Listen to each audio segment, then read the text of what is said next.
Morning. The January meeting of the Kansas State Board of Education is now called to order. I'd like to welcome everybody that's in attendance. I especially want to welcome Dr. Skaggs and her students from Becker University. And I'm going to ask each one of you to introduce yourselves and tell us what you're student teaching. They are all student teaching. I assume all seniors. I assume all anticipating graduating. And they want a job. So if we'll start with you, just like we did earlier. And no pressure. My name is Haley Roberts, and I'm student teaching in the Gardner School District in first grade. I'm Carson Farron. I'm student teaching in a fifth grade classroom in Shawnee Mission. I'm Logan Randall. I'm student teaching in third grade in the Pacific District. I'm Sarah Prince, and I'm student teaching in third grade in the Auburn Washington School District. I'm Haley. I'm student teaching in Washington High. I'm Andrew Long. I'm teaching at the Gardner High School history second. I'm Nick Moore, and I'm teaching ninth grade book history at Washington District. I'm Dylan Good, and I'm teaching PE and health in the Gardner School District. I'm Morgan Roth. I'm teaching English freshman. I'm Brady Meyer. I'm also teaching PE and health in Shawnee Mission West District. I'm Ashley.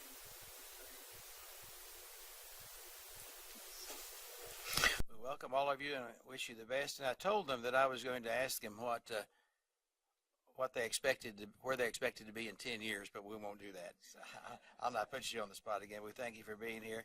Thank you, Dr. Skaggs, for coming and bringing students, and we welcome you and hope that you find this day to be productive and interesting.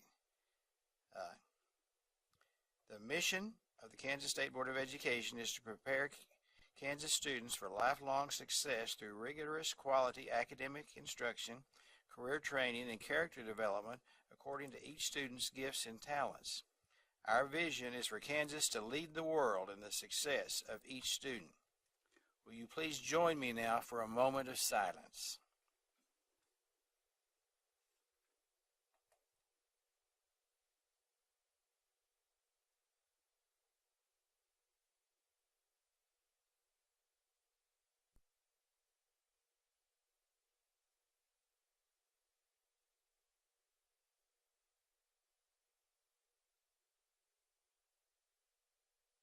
Will you now please join me for the Pledge of Allegiance?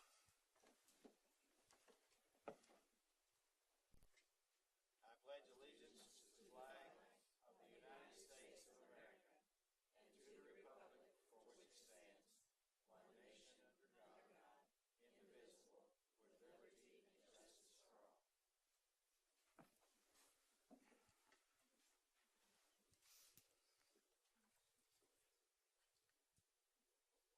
Are there any additions?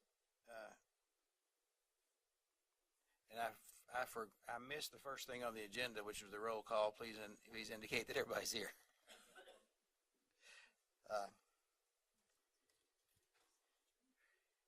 If there are no additions or corrections to the agenda, a motion to approve the agenda would be in order. Steve makes the motion. Kathy seconds the motion. Discussion? Seeing none, all in favor, raise your hand.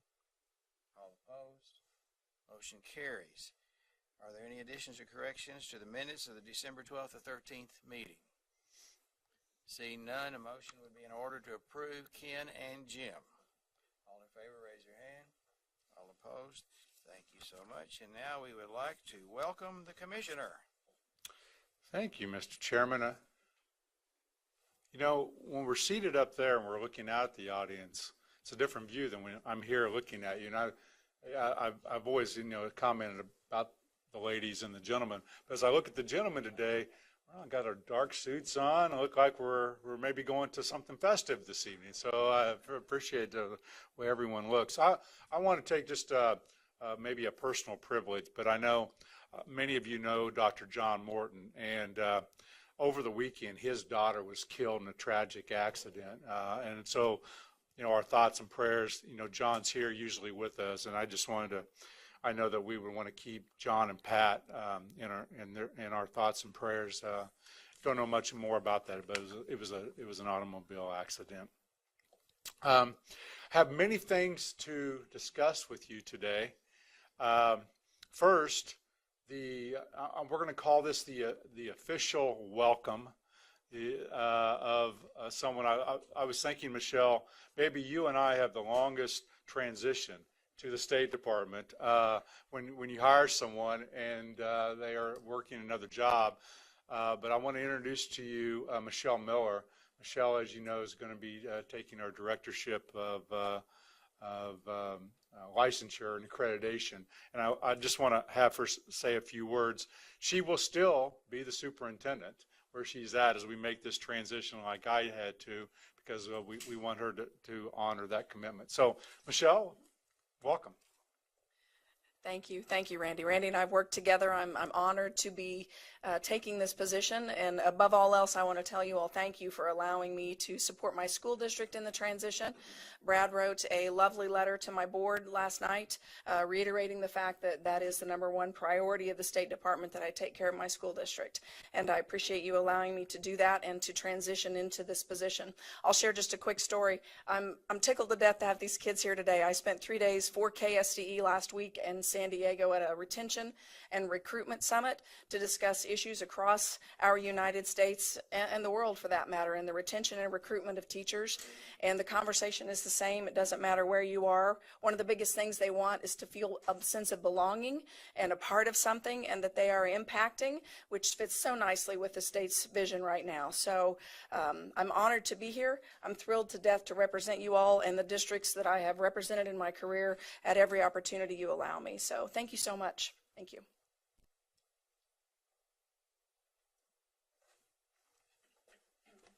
You're right, Michelle. For everyone's student teaching and all of our Baker students, we probably always say this at various times, but I don't think there's a better time to be in education. We're really, really excited about your future and what you're going to bring for kids.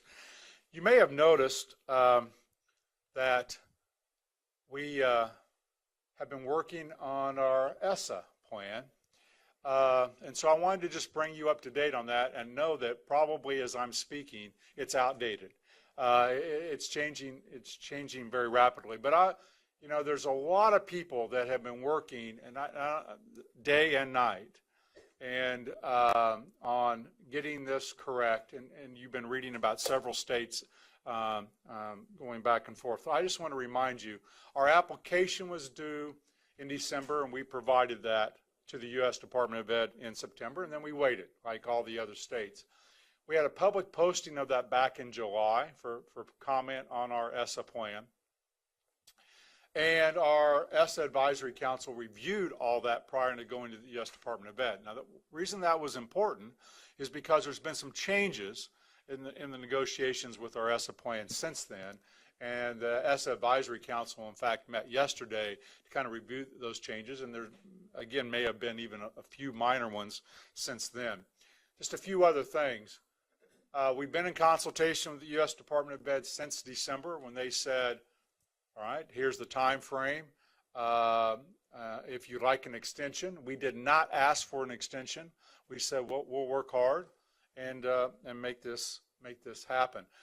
I'd like to regress just a little bit because I think it's always interesting when we talk about ESSA, the Every Student Succeeds Act, that this act started under President Johnson in his war on poverty, and for many, many years it was simply known as the name of the act, the Elementary and Secondary Education Act, or what people in the field like me would call it, well, that's the Title I, Title II budgets. And that's just how we did it. Under President Bush, we announced a new initiative called No Child Left Behind, and that maybe started the trend, at least carried forward with this plan, to name it, give it a name. So it's the Every Student Succeeds Act. But until then, the federal government's role was really in title funds only. It's expanded since then. We're currently providing clarification to the U.S. Department of Ed. We do expect approval on or before January 18, 2018. And that remarkable crackerjack group of people on Brad's team, Scott Smith and Colleen's team, and many, many people that have been working on it, would want you to know that at about 9 o'clock this morning, they submitted it again, which means it's 10:10, but they may have some things to do as we're just wanting to clarify. I have to tell you, one of the things, we had some assurances in the previous administration in writing under the waiver. Here's some things that we have agreed to do. This administration's making us document that back. So in our original plan, we just assumed, because it had been approved, that we were okay. No, it is okay, but we had to just document back they weren't going to do that. So we're making great progress on ESSA, and again, I want to thank all the people that have been working so hard. And they have, when you get this right before Christmas and you have to work long over the holiday break, they really have done really, really great work. So I want to remind you, this is what is so different than other states. Our goal is to be compliant with the federal law. We want to make sure that no student, which is the federal law, it's really a civil rights law to make sure every student has accessibility. However, everything in your Kansas Can Vision is not in the ESSA plan. And that was on purpose, as we've talked about, so that we didn't have to justify, we didn't have to get approval to do all the things that were not part of the law. And so some states have done that, and we just simply decided not to do that. We did set two very bold and ambitious goals with lots of measures in between. You know that. We set that on academic measures, we'd have 95% of our kids at levels 3 and 4 on the state assessments. That's all. We have a long ways to get there. And we'd have 95% graduation rate, because that's what our vision says to do. And that's by 2020. And I think you probably saw some press on that. But in order for us to really lead the world, we have to get to that stage. Finally, one of the overall goals of ESSA was to give more control to the states, and we have taken their word of that. What does that mean? And I think this has to be very clear. What that means is this State Board of Ed, even more so than ever, has to be accountable to the plan called Kansas Can Vision that you've laid forward. We have to ensure that every student in Kansas has accessibility. Every student in Kansas has an opportunity to grow. And I know that that's foremost on your mind, because the federal government in this cycle of the plan has given that back to states. And that power resides with you, and I know that you take that very seriously. And so thus, what these students are here for, we are about trying to lead the world in the success of each student. And with that, the academic preparation we talked about, but I want to just briefly touch base on the cognitive, technical, employability, and civic engagement. We don't talk much about that, but it's really important. In fact, we love this wheel and the work that Amy and Patty are doing with us, because if you want to talk about success and what Kansas told us, it's all on that wheel. And we're learning more and more. And I just read a recent study that said you cannot attribute more from adult success, more than 25% of adult success back to academic achievement. So that means integrity and curiosity and leadership. As I'm working with my son, saying, how about you get a job with some health benefits since you're getting older? That would be a good thing to think about versus contracting work. We're talking about networking and how he goes about doing that and finding that in his world. And with that, I wanted to share a story with permission about a young man, and I know his parents well. His parents are Scott and Robin, and I won't tell you their last name, even though they've given me permission. I've known Scott, his father, for probably longer than Scott wants me to have known him. He was a young man in a school that played basketball, and I coached against him. He was not a student of mine. And his lovely wife, Robin, are wonderful parents and heavily involved. And this is their son. He's a middle schooler. This is Jaden. And Jaden has an extreme learning disability called dyslexia, and he struggles to read. But his father, and the reason I show this, just a few days ago posted this on Facebook, because Jaden took it upon himself to stay up 4 nights in a row building something that he was very proud of, 4,600 pieces. In what his dad says, he has this knack for engineering, and he wanted to do it. The difficulty of this is for high schoolers and above, and he's a middle school kid, and they were very proud of his accomplishments. And then, interesting enough, 2 days after this, and I think this is what's important, here, look at the smile, all right? Stayed up wanting to create this on his own, because learning can take place in different ways and can be shown in different ways. And 2 days later, his mom posted on Facebook that he had taken an intermediate reading test, which he had, we do, and he had never scored well as what we'd call grade level, because he struggled. And he worked hard at it, and he struggled, and he scored above grade level. And so his mom was quizzing him in the car, Jaden, yeah, aren't you proud of me, Mom? I worked really, really hard. It's really, really hard for me. I say that because this is Jaden's strength. And by playing to his strengths, which the Kansas Vision speaks to, you can then work on people's weaknesses. When they feel good about, I get to play to my strengths. But if you never get to play to your strengths, like adults, then you won't do your weaknesses. I know many people, in church say, oh, I'd like for you maybe to give a scripture reading or stand up in church. Oh, I don't speak in public, right? I just don't do that. Because they feel that that's a weakness of theirs. And so you don't make adults do their weaknesses. We make kids do that all the time. And I just thought, and Scott and Robin said, yes, please share. We want you to share. I thought this just illustrated the work of the redesigned schools of Kansas Can Vision. And again, I always think of it. It's your vision, but when I think of it, I think about kids like Jaden all across our state. Where are the strengths? And this is his IPS, right? He has an aptitude. He likes to build. He likes to be creative. We don't need to know what he's going to be. We didn't know this is a skill set that he likes, and he likes to do that 4 nights in a row to do it.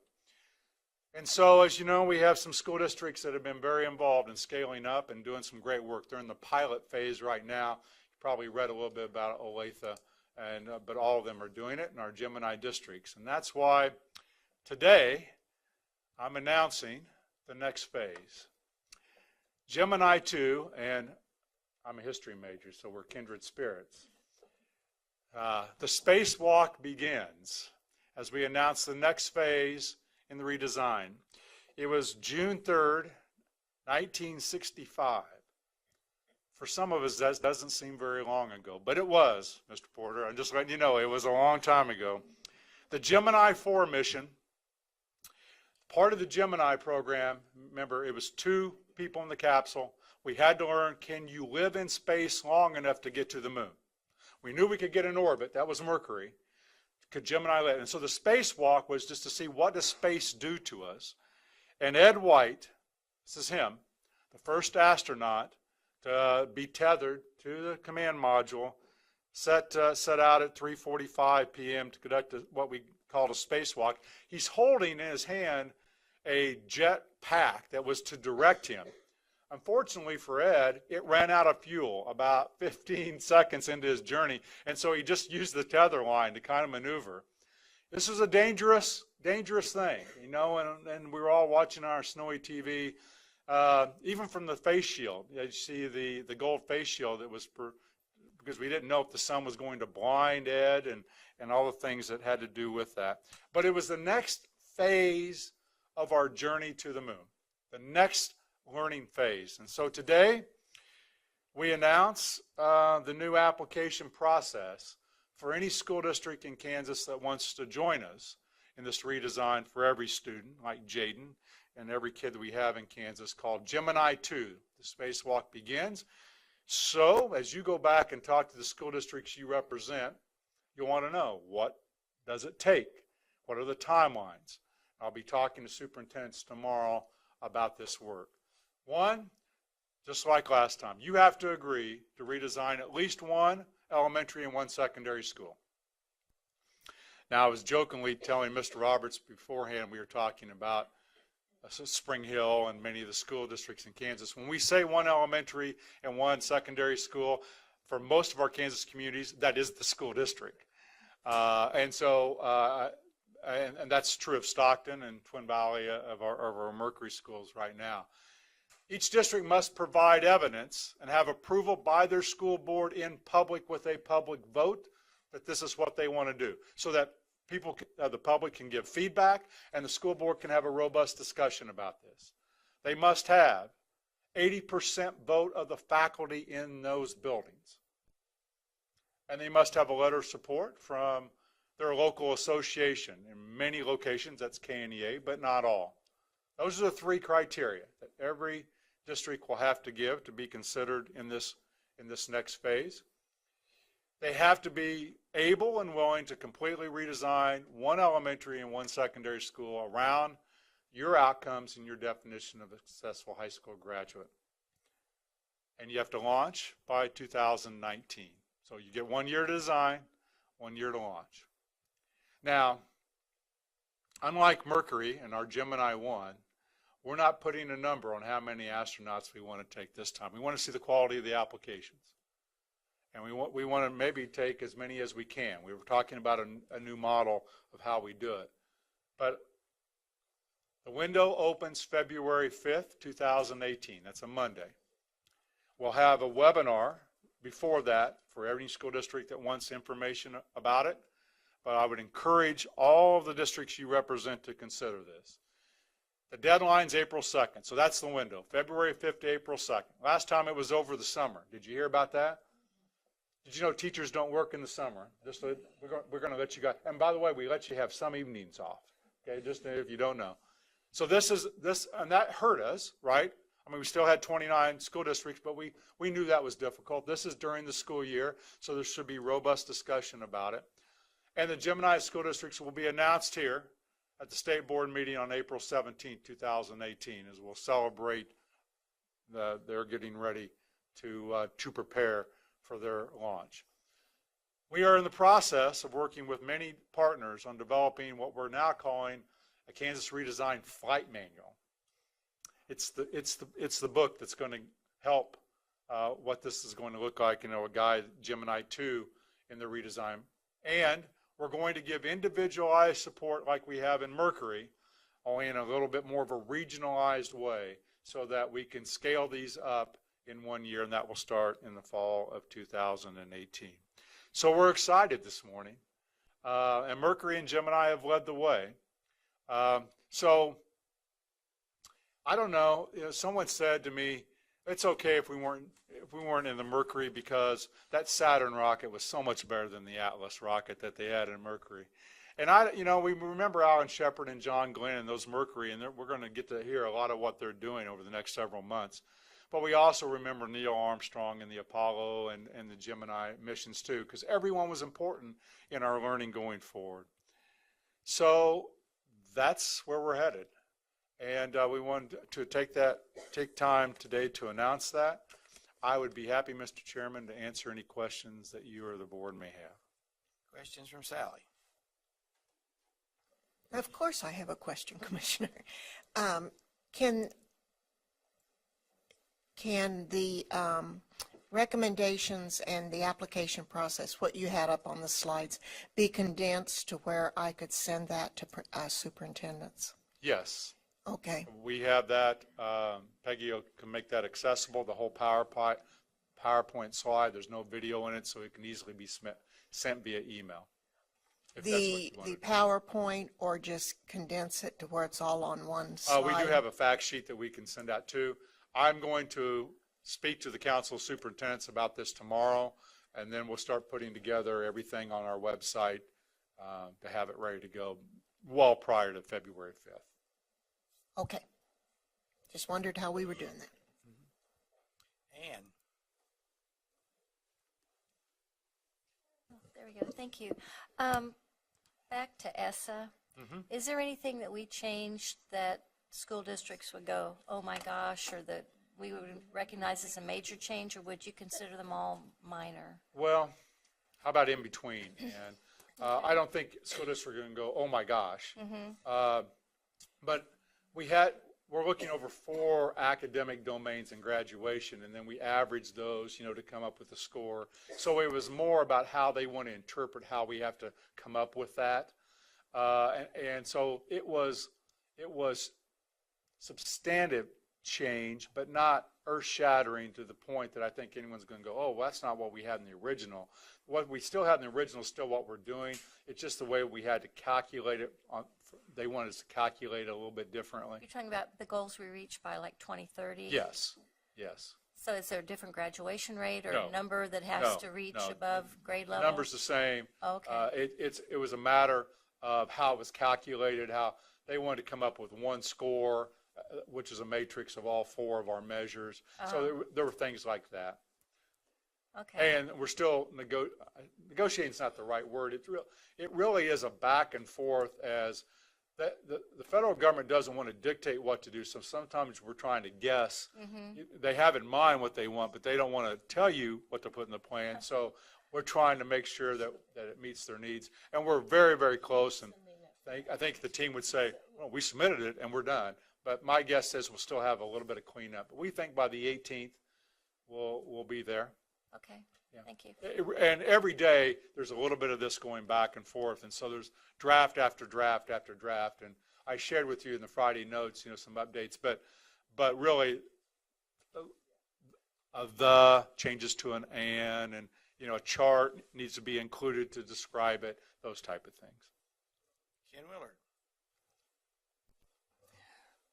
I'm assuming that there's some support needed from the department for these schools, some drain on their resources. With all these other schools coming on, how's that going to be met? Are you utilizing service centers to provide some of that, or what? Yes. Yes. So the model, Ken, for Gemini 2, as you know, today Jay's in Coffeyville, Kansas, one of the Mercury districts, so they're traveling to each of those 7.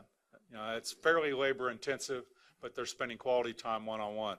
What we talked with the service centers about, we think once we see who's applied and where they're located, that in the future, instead of going to Independence, by the way, did you know Independence was a suburb of Coffeyville? You can only say that if you're from Coffeyville. I can get away with it. All of my Independence friends. I know Janice Shaver would not like that, being from Independence. She's not here. We would travel to Greenbush, to Girard. Independence would send their team of 5 to 10 people to Girard, and then we would individualize that, have them in breakout sessions there.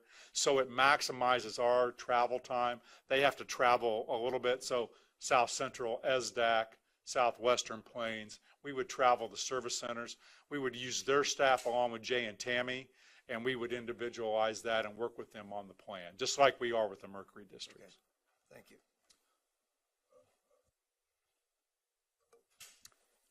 I see no further questions. Thank you, Thank you Mr. very Chairman. much, Commissioner.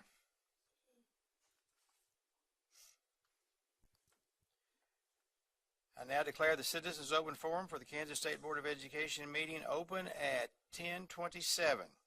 The State Board provides this opportunity for citizens to share views about topics of interest or issues currently being considered by the State Board. The State Board asks that speakers identify themselves by name and the name of the group they represent, if applicable. The State Board also asks that each speaker focus their remarks on issues or topics. Personal attacks will not be tolerated. Each speaker shall be limited to 3 minutes. Any board questions will be for clarification. Our speakers are, in this order, Adalia Schumann, Doug Dressler, Kim Anderson, and John Richard Schrock. Because our attorney is not here today, I will be the timer, and I'll just have to hold up fingers to let you know whenever you are getting close to expired. And since I'm not always the most competent when coming to do that sort of thing, you're going to have to wait till I get ready.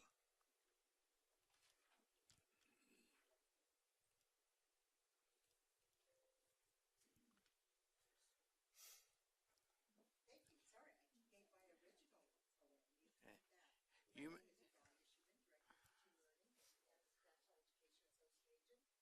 And I'm here today because Kenny would like to express our appreciation for those who have been working so diligently on these pilot plans that you're going to be considering today for action. It is clear that thought has been put into this work. I know there's been a lot of discussion and conversation on how to balance to be a teacher with a practicum while moving people into the classroom as soon as possible. and that is a delicate balance. We ultimately want to ensure that all teachers are adequately prepared for success, just like we do for our students. So we appear neutral on the elementary pilot. We believe this is a good draft, especially in the completion of the teacher preparation program, a program that includes pedagogy is required. And we also believe that the strong requirement for practicum experiences in the fall semester is the right thing to do. The more opportunities a future teacher has in the classroom, the better success rate. So we have concerns with two statements in the document that was presented. We would like to see more clarity about the language saying that an approved teacher preparation program can be a traditional, accelerated, or innovative program. We stand with the accredited teacher training programs currently in existence at Kansas institutions of higher education. Broadening this is worrisome in that there is no explanation of what might be an innovative program and whether such a program would be housed within a program with the Kansas institutions of higher education. We applaud the requirement that as candidates assume more responsibility as a teacher of record in the spring semester, they must participate in a formally approved mentoring program. The diligence in which and the fidelity that those mentoring programs are implemented is critical for the success of our teachers that are being brought in. We would be very concerned that we would bring the potentially good educators, paraprofessionals, and others who would be quality educators and set them up for failure if we do not have the proper supports in place with an accelerated program. We support the movement of the paraprofessionals into teaching. We know that often they make great teachers, and we believe this pilot is better than many proposals we have seen, but we would urge this board to review the concerns we have raised and hear and provide more clarity on the issues before proceeding. As for the special education program, we have many concerns for this pilot, especially as it relates to the education of the high incidence SPED programs. We cannot at this time support this program and would hope that the board would bring in more special education professionals to discuss and review the many issues that have been raised. Thank you. I stand for questions. Very much. Are there questions? Steve. Thank you. Philosophically, would you say that teaching is more of a science or an art? Art. Thank you very much. Kathy? Yeah, thank you. Just a quick clarification, and Randy can correct me if I'm wrong, but there currently is a category for institutions of higher education to submit innovative programs, and we currently have a few of those on the books right now. So that is the angle that the committee was going forward as far as innovative programs, is the way that is currently defined within the teacher licensure department. And I don't know, Randy, that's That is correct, and we do acknowledge that the current existing programs that have been reviewed are good. My concern is that others would be created and maybe not go through the same process of approval. the committee's intent is that they go through the same process. Thank you. Thank you. Thanks for your report. Does KSDE monitor the mentoring programs that are out there right now for the other accesses like restricted teaching? Do you go visit those teachers who are on restricted license to make sure they're getting the mentoring that they need? We hear some information, but I don't get a lot. I don't have the ability to go in and monitor those. We do if we hear incidents when they arise. Unfortunately, as the process is going through, I monitor and I look to see what districts have submitted, who has approved programs. I can talk with my colleagues to see if they're hearing about concerns. I have heard of some of the issues, the caseload that the veteran teachers are incurring as a mentor, especially the concerns with the STEM programs, that it's not like mentoring someone who's gone through a full program. Right. It's different if somebody has gone through a fast track. The learning and the support that they need are much greater. Yeah, And that has been a consistent theme that I've right. identified. That's why I was wondering, like, do you know who the teachers are who are on restricted license? Are you in contact with them about what they're getting? That's the real question. I mean, the district may have a program, but are they getting it? Correct. And I would hope you guys would contact all those teachers and find out if they're getting the mentoring they were promised. And we don't necessarily know who's coming in with a restricted license. I mean, that information, that is available for all individual teachers that are, and that's something that we can certainly follow. Thought it would be like public record, wouldn't Sure. it? Yeah. So anyway, I'd encourage that. Yeah. Any questions? Thank you. Doug?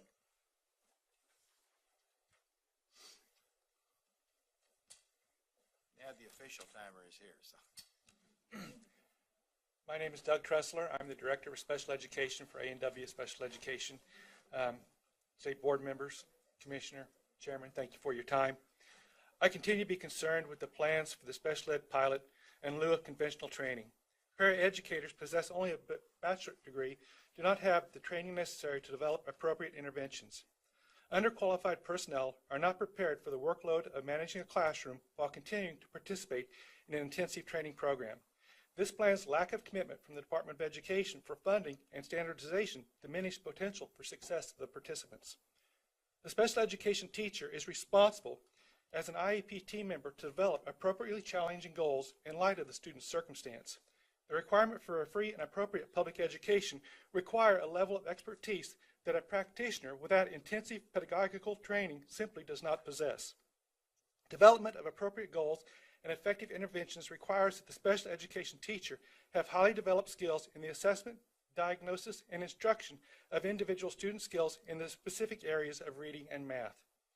The underqualified teacher is ill-equipped to meet the demands of IEP development, which will result in increased deficit on the part of the learner and has the potential to increase the support a child will need in order to graduate.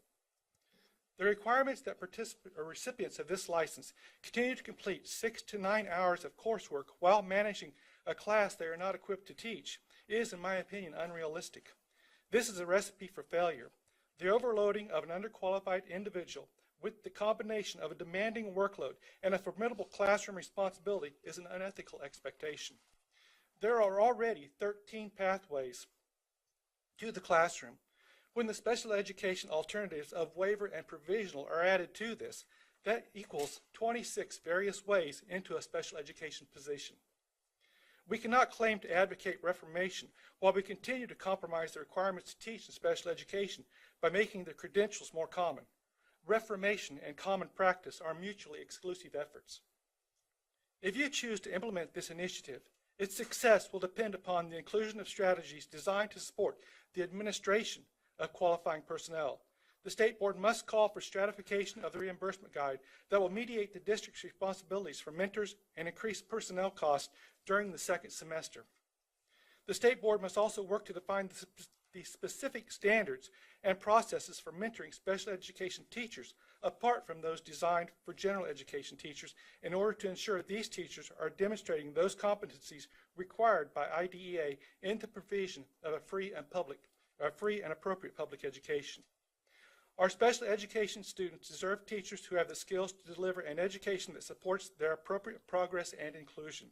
Our teachers deserve to enter the profession fully equipped for the challenges they face. Our district deserves licensure pathways that support proactive reformation and provide the resources to meet our requirements for a free and appropriate public education. Thank you. I stand ready for questions. Steve Roberts. Thank you. I apologize that I didn't catch this. You said that there were two efforts that were mutually exclusive. Could you review that for me, please? The two efforts that were mutually exclusive. Reformation and common practice are mutually exclusive efforts. If you make licensure more and more common and remove the specialized training, then you're not reforming, you're just making it common practice. Why even have college training to begin with? I'll just send them to me, and I'll train them up the way I need them. Okay, I'm processing this with, I have a sister who lives in Arizona, and she's working with one young man who has cerebral palsy. And she doesn't have a degree in education. She just has a big heart. And I think she needs to be welcomed into the classroom. That's my perspective. Thank you. Janet. Thank you, Mr. Chair. I certainly share your concerns about this licensure problem. However, my other concern is we are granting numerous waivers every year. And I've always been concerned, is that really the way to go?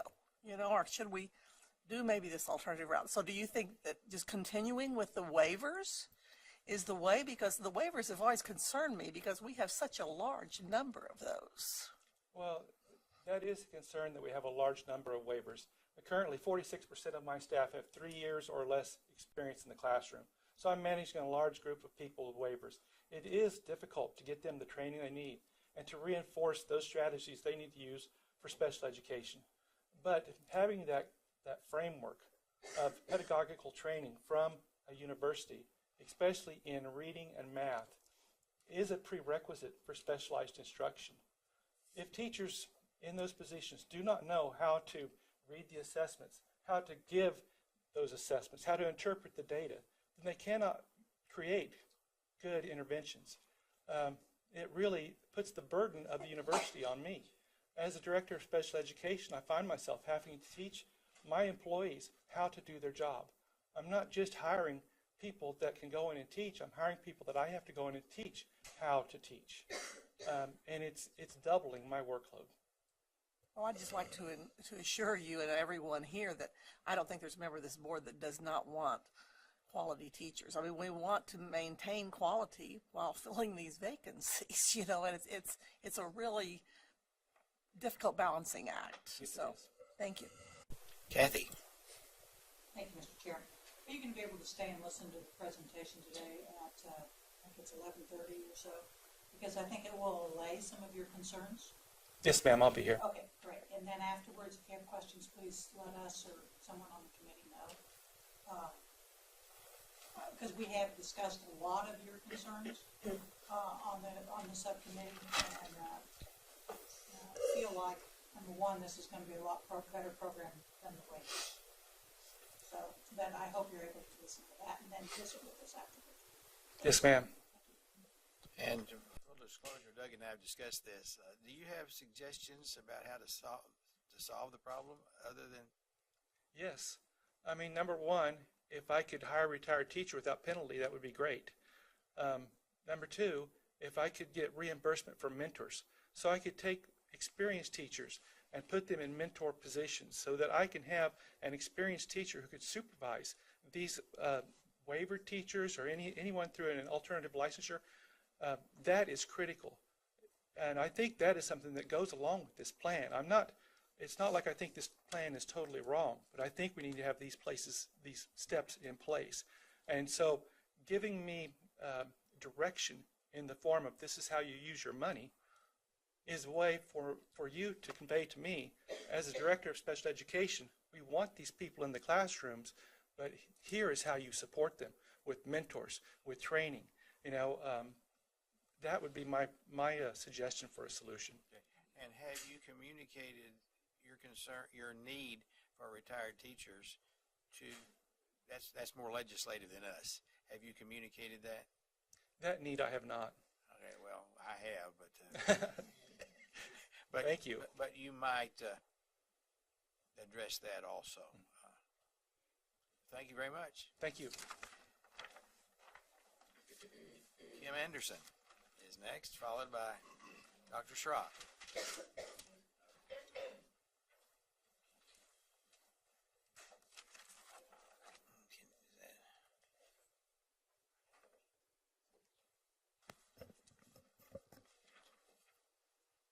We won't start time until you get set up.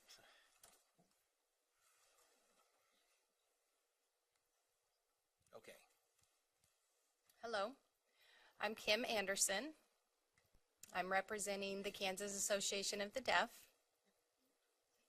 I'm here to add to the discussion from last month related to the Kansas School for the Deaf and the Kansas State School for the Blind recommendations.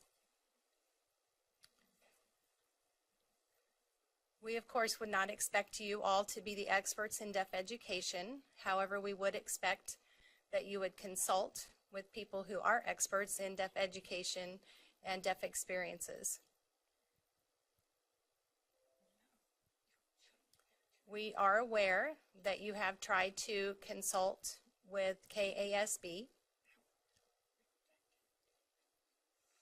However, through the KASB report, there was a neglect to include our recommendations from the experts in deaf education and those who have had experiences in deafness and deaf advocates. KASB ignored those recommendations where we stated that we wanted to have 2 separate superintendents, one for the School for the Blind and one for the School for the Deaf, and would ask why that was not included in the report. That was one of our recommendations. As well, KASB made the statement that they did not make that recommendation and stated that KSDE needed to revisit their philosophy. And so that type of report is concerning for us in the community. We want to ensure that you have a comprehensive understanding of the letter that we sent to you, that we are your best resource from the deaf perspective in the deaf community, as that's where your experts are in the field. And that is a rich resource that you can take advantage of. And so please do take the time to read through that letter and our recommendations and take those into consideration.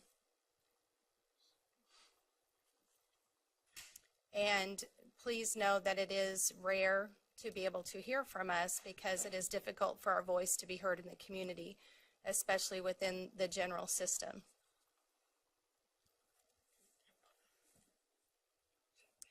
And last but not least, I just wanted to share, I have studied deaf education in college. I have a master's degree in education, and I learned in the same way that you do what education is, and that the emphasis is on knowledge. Education is knowledge. Education is not assimilation. Historically, in deaf education, there have been many number of years of oppression in the area of education where a deaf person was supposed to be taught to act like a hearing person, think like a hearing person, hear like a hearing person. And that is considered assimilation. And that's the assimilation into hearing benefit or hearing privilege. And so please do keep in mind that you have the resource to be able to rely on experts in deaf education and receive their feedback and their input to encourage deaf students to have knowledge rather than assimilation. And so I do recommend and do support 2 separate superintendents for each school in keeping with that philosophy. Thank you for your time. I see no question, but I need to make sure that you understand that we are not bound by any recommendations from KSB, and we take everything into consideration before we make a final decision. So just because it showed up in one report does not necessarily mean that we're going to follow that report. But I'm not guaranteeing anything. I'm just saying that, you know, that is just a report. The final decision is ours. All right, thank you. Dr. Schrock, welcome back from China. Thank you. And I speak as an individual and not representing any institution at all. Speak about gatekeeping. This is something you don't see on grades. In the professions of law and medicine and in teaching, it is a very important part of what professors do in face-to-face teaching. And it's actually the circle that the commissioner showed with all of those character traits up there, honesty and integrity. I'll give 3 cases from back over many years to explain what it is. There were more that is done, but may not be done in the future. Number 1, I get a transfer student that comes in. He dresses all in black. He has come from a 3-year program, and he's going to finish up the last year with us. That's odd. Anyway, He has to take more coursework, and in the human anatomy class, on the second week, he makes a pass at. That's too mild, but this is streaming video. I'm not going to go into the details. We pull him straight into the biology department chair's office. He promises, I'll never do it again. 2 weeks later, he does it again. And between the chair and me, we escort him over and disenroll him from the university. End of that one. Second case, all of the professors that teach in the biology sequence are made aware of their 20 or 30 students in class where they have 1 or 2 or 3 that are going to be biology teachers. For those, they're to pay attention. If they had a child that was taught by this person, would they have any concerns? And in most cases, no problems. But I did have 2 teachers that came in and said, we can't put our finger on it, but he does quite well, B+ and better. But there's just something that makes me uneasy. Student comes in to enroll for the next semester for 12 hours. He works part-time. Goes over, enrolls, comes back for a 3-hour drop slip. Really? I sign it. After he goes, I call the registrar. Yes, to get financial aid, you must start in 12, end with 9. But he hasn't started. Well, he's filled out what's necessary to make that happen. I inform the instructors. They look closer and see a lot of places where he's cut corners and gamed the system. I say, will you recommend him into student teaching? They say no. I pull him in and explain to him that he can go ahead and be a BS or a BA in biology, but he will not be recommended for student teaching. And he switches. And last case I'll give you today is a young student who came in, and in his freshman classes, he barely pulled enough grades to continue in teaching, but he showed absolutely no interest. So I explained to him before he goes into sophomore year, you've got to show interest in some part of biology. You may not like plants and botany, but at least fall in love with zoology or anatomy and physiology or micro or genetics or something, okay? No interest in the sophomore year. I explained to him, you need to switch. He doesn't. I have a fiance who's going to be a teacher. I need to be a teacher too. The vote is 12-0 against him from our faculty. He is not going to go into student teaching. We have enough people that have no interest in what they're teaching in the classroom. We're not going to add one more. Okay? This is 3 cases of gatekeeping. There's actually many more. Sometimes someone comes in, we send him to a student teacher to an assignment where someone oversees him. This is caught face-to-face. It is not caught online. As you see things going more online, you're going to see more problems coming from the Professional Practices Commission because they weren't caught by gatekeeping. Thank you. Thank you, Dr. Schrock. Steve Roberts has a question. Dr. Schrock? Yes, sir. I'm all for gatekeeping, but Okay. I'm wondering if there are other mechanisms we might employ that look more like other facets of our society. The job interview, the 90 days on probation, we're going to give you 1 year at an initial level before you become a certified professional, those sorts of things. Might there be some avenues we can pursue other than traditional gatekeeping that would perform the function that's necessary that you describe? That's right. Gatekeeping. Yeah, you have your records within what cases you've seen before you in the Professional Practices Commission. And what I'm trying to describe is it takes a good 3, 4, 5 semesters sometimes to know something. Someone can come in and in a brief interview, you'll never know. Their attitude, misogyny towards women, or dishonesty, or cutting corners. And if they're doing a 1-semester apprentice, you're already putting them in the classroom. These people never got in the classroom from us, but professional practices, that's after they've done their damage in the classroom. But can you do it? Well, you know the ineffectiveness of online because a few of you have had to be gone, and so you phone in to this board meeting. And if that was just as good as being here, you'd all be home in your pajamas right now, and this would be an online meeting. You're not, because you know that this is where you detect. It's the eye contact. It's the working with, the setting up of duties and responsibilities and seeing follow through. And that simply does not happen when you have no direct contact with them. And it has to be a long time of contact, not a real short one where a person can hold back the bad things that they would end up doing. Does that make sense? Yes. Thank you. Thank you very much. Okay. I'd like to thank the state the State Board Citizens Open Forum is closed at 10:54. We would like to thank our speakers for sharing their views with the board. The State Board will determine if any of these issues should be addressed as an agenda item at a future meeting. At this time, we're going to take a break, and we will return at 11:05.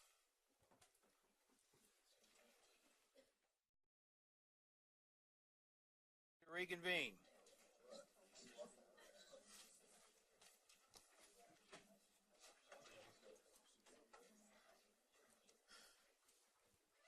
At this time, I recognize the commissioner to introduce our next presentation.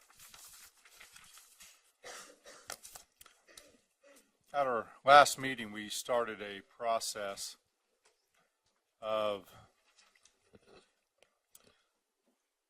taking the study that was done with Kansas Association of School Boards, listening to other comments, as we heard this morning from Kim, and we asked John and Luann and their leadership to provide some, what they believe, some direction with some timelines for how we could achieve the goals as they see fit.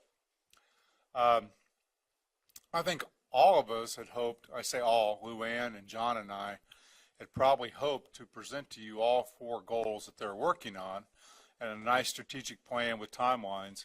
But we found that this work is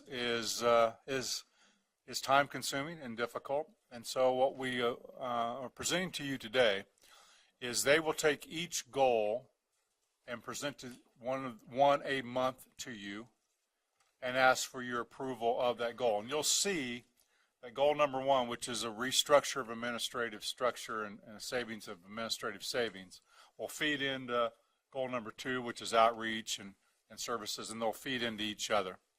So as Luann and John present to you today and answer your questions, I want to thank them for their leadership in stepping forward and really analyzing deeply the role of the Kansas School for the Deaf, Kansas School for the Blind, and as important as the schools, the necessity of the 2 schools to serve all children that are visually or hearing impaired in the state of Kansas. And with that, John and Luann, I would turn it over to the 2 of you.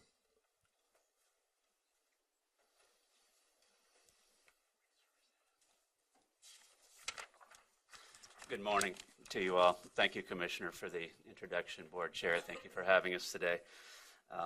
As Commissioner said, we were prepared to address all 5 goals, but we want to focus on the other one goal in particular this morning, which is the restructure of our administration, which may interest you.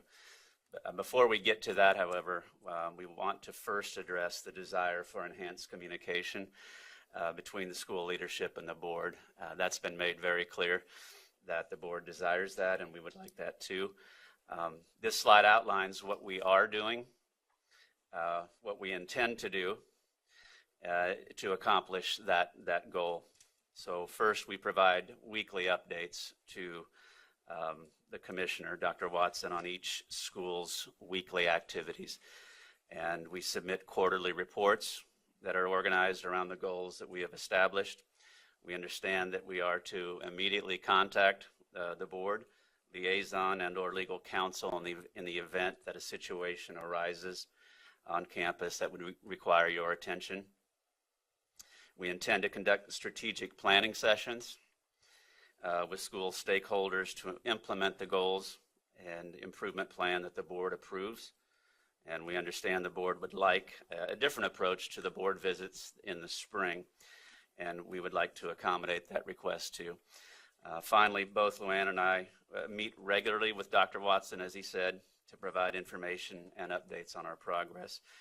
We believe these steps are really a more proactive approach to communicating with the board and will lead to increased dialogue and ensure our schools are more responsive to what the board expects from us.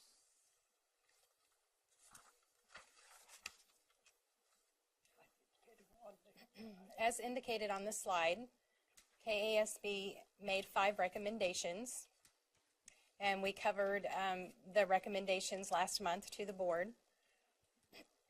And we found that the work on those recommendations requires in-depth thought and processing and conversation with stakeholders. And at this point, we're forming our stakeholder committees, respectively for each school, to discuss and focus on the rest of the goals. And so at this point, I'm going to discuss goal number 1, where we would be addressing what Randy mentioned earlier, and then we will be addressing the rest of the goals respectively every month. And so today I will be focusing on the redesign of the administrative structure. And on one of the next slides, I'll be showing you 2 different administrative structure flow charts. The first one is from the Kansas Association of School Board recommendation, and then what our recommendation is. So if you look at this chart, and I think you have it in front of you as well, it's a little complex, but hang with me here. The chart shows all the present administrative positions at both KSD and KSSB. And this is the chart that KSB had put in the original report. The 5 positions in yellow are those that are being eliminated. These are the superintendent, really, of the single superintendent for both schools, the assistant dean of student life and activities director at KSD, and then 2 positions that are shared between both schools, the custodial manager and safety and security officer. 1 position in blue, the head teacher at KSD, is being added, and the dorm director at KSSB in green is being merged under an existing administrative position, and then the nursing and network administrator positions in orange are really no longer admin positions. These were moved outside the administrative structure earlier this year. So we want you to know that we're prepared to make these reductions effective immediately, and understand the board wishes to see that these resources are moved to outreach services. And these reductions align closely with the recommendations that were made in the KSB report assembled by Dr. Jordan.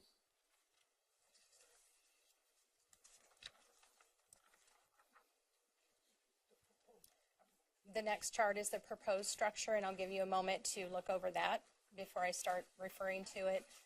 And that would give you time to compare it to the previous chart.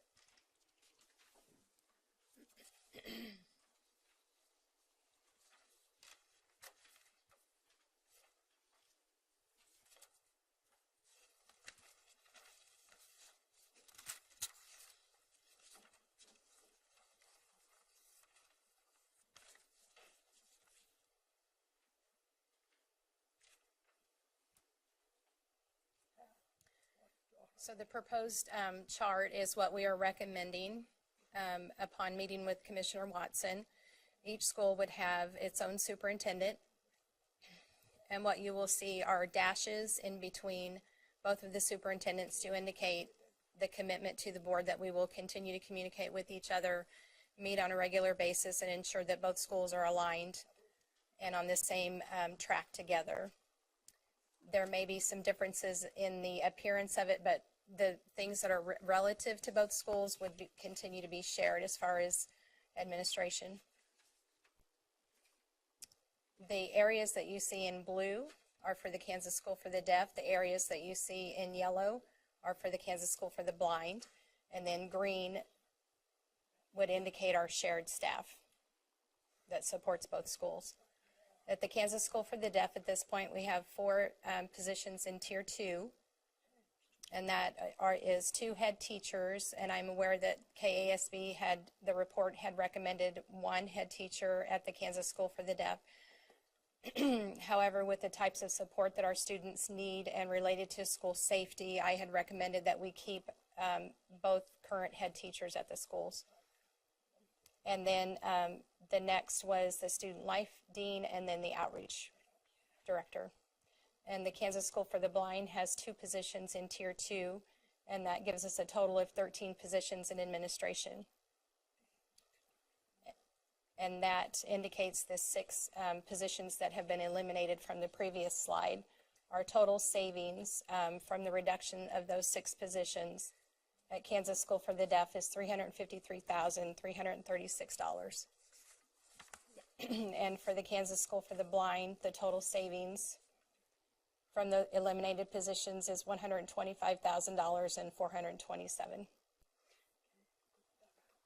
And with those reductions, the Kansas School for the Deaf will be able to use that savings to create 3 additional positions in outreach.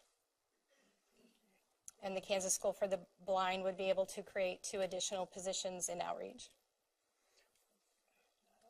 Both schools are in the process now of working on the stakeholder meetings, establishing those stakeholder committees, and working on strategic planning. And the theme, as mentioned in the personnel study,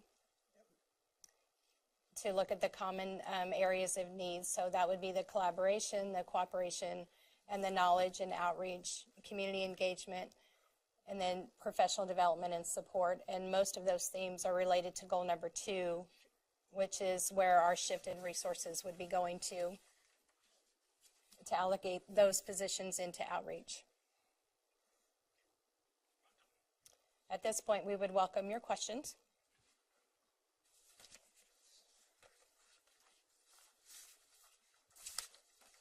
John? Thank you, Mr. Chair. John, you talked about the elimination of the safety and security officer, and then you said that was going to be a shared position, but is that title then rolled into one of these other positions? Which one is that? Right. The safety and security officer would be under the auspices of the Chief of Operations and Technology. Okay. So there would still be somebody in charge of safety. It would just be an eliminated separate admin position. Does that make sense? Yeah. Okay. Thank you. Sally? I'd like to add to that response. Currently, to expand on that, we have 2 security officers on each campus, and we have 1 manager. So it's the manager position that is being eliminated, but we'll continue to have the 2 security officers on each campus, and the administrative responsibilities would shift. Okay. Sally? I'm looking at the positions in green, and one of my questions was John on the safety. And you're rolling it into which one, the operations? And do you feel like that's overloading a position, or if it was separate at one time and it's not now, is that overloading? And my second question to that is, how do you think those individuals will like reporting to 2 bosses? I'll take a shot at answering that question. It is always a concern when you eliminate a position, especially one that has safety in that title. But this is a position that we both feel is better suited under the direction of the Chief Operations / Technology. This is a person who previously oversaw security and is very comfortable with that, would report to us directly. And to your second question, that person would report exclusively to the Chief of Operations and Technology. That would be the direct report, and then we would oversee that Chief Operations position. So, but he reports to both of you. Yeah, that's correct. So he would have 2 evaluations, one from you and one from, or will you?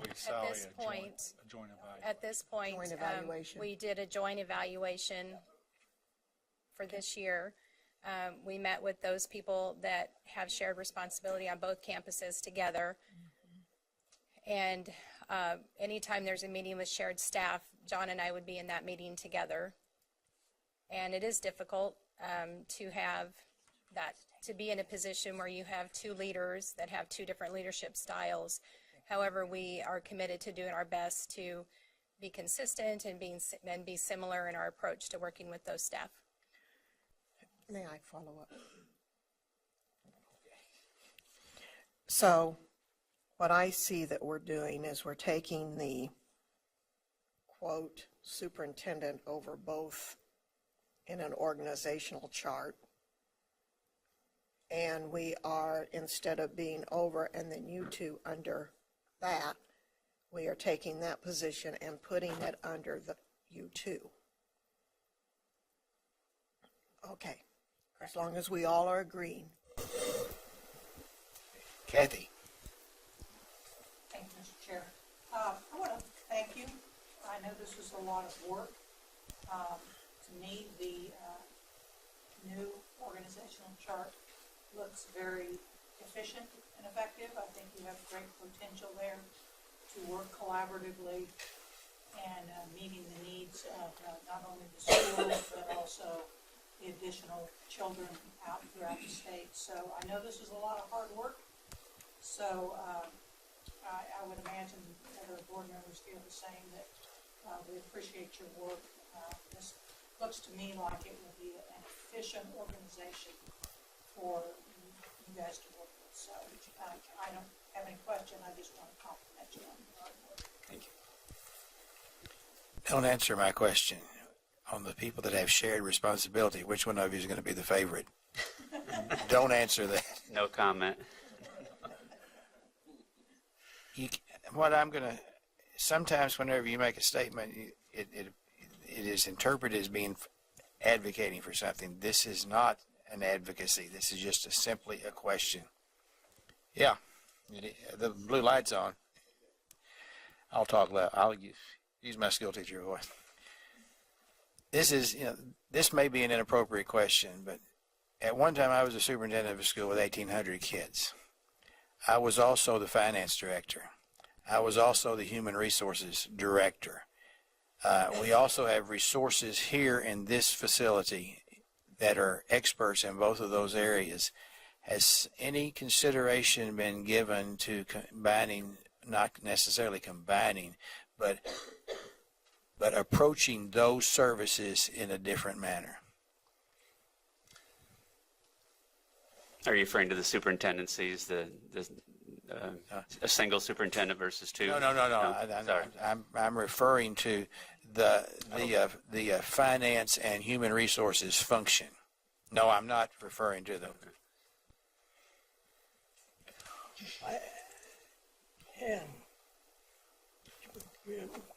I can predict that at some point in the future that the superintendent would take on more of those type of responsibilities. And as we're going through the process of looking for efficiencies, I would expect that myself personally would assume more hats and more responsibilities as positions change and with attrition and changes in the teaching departments.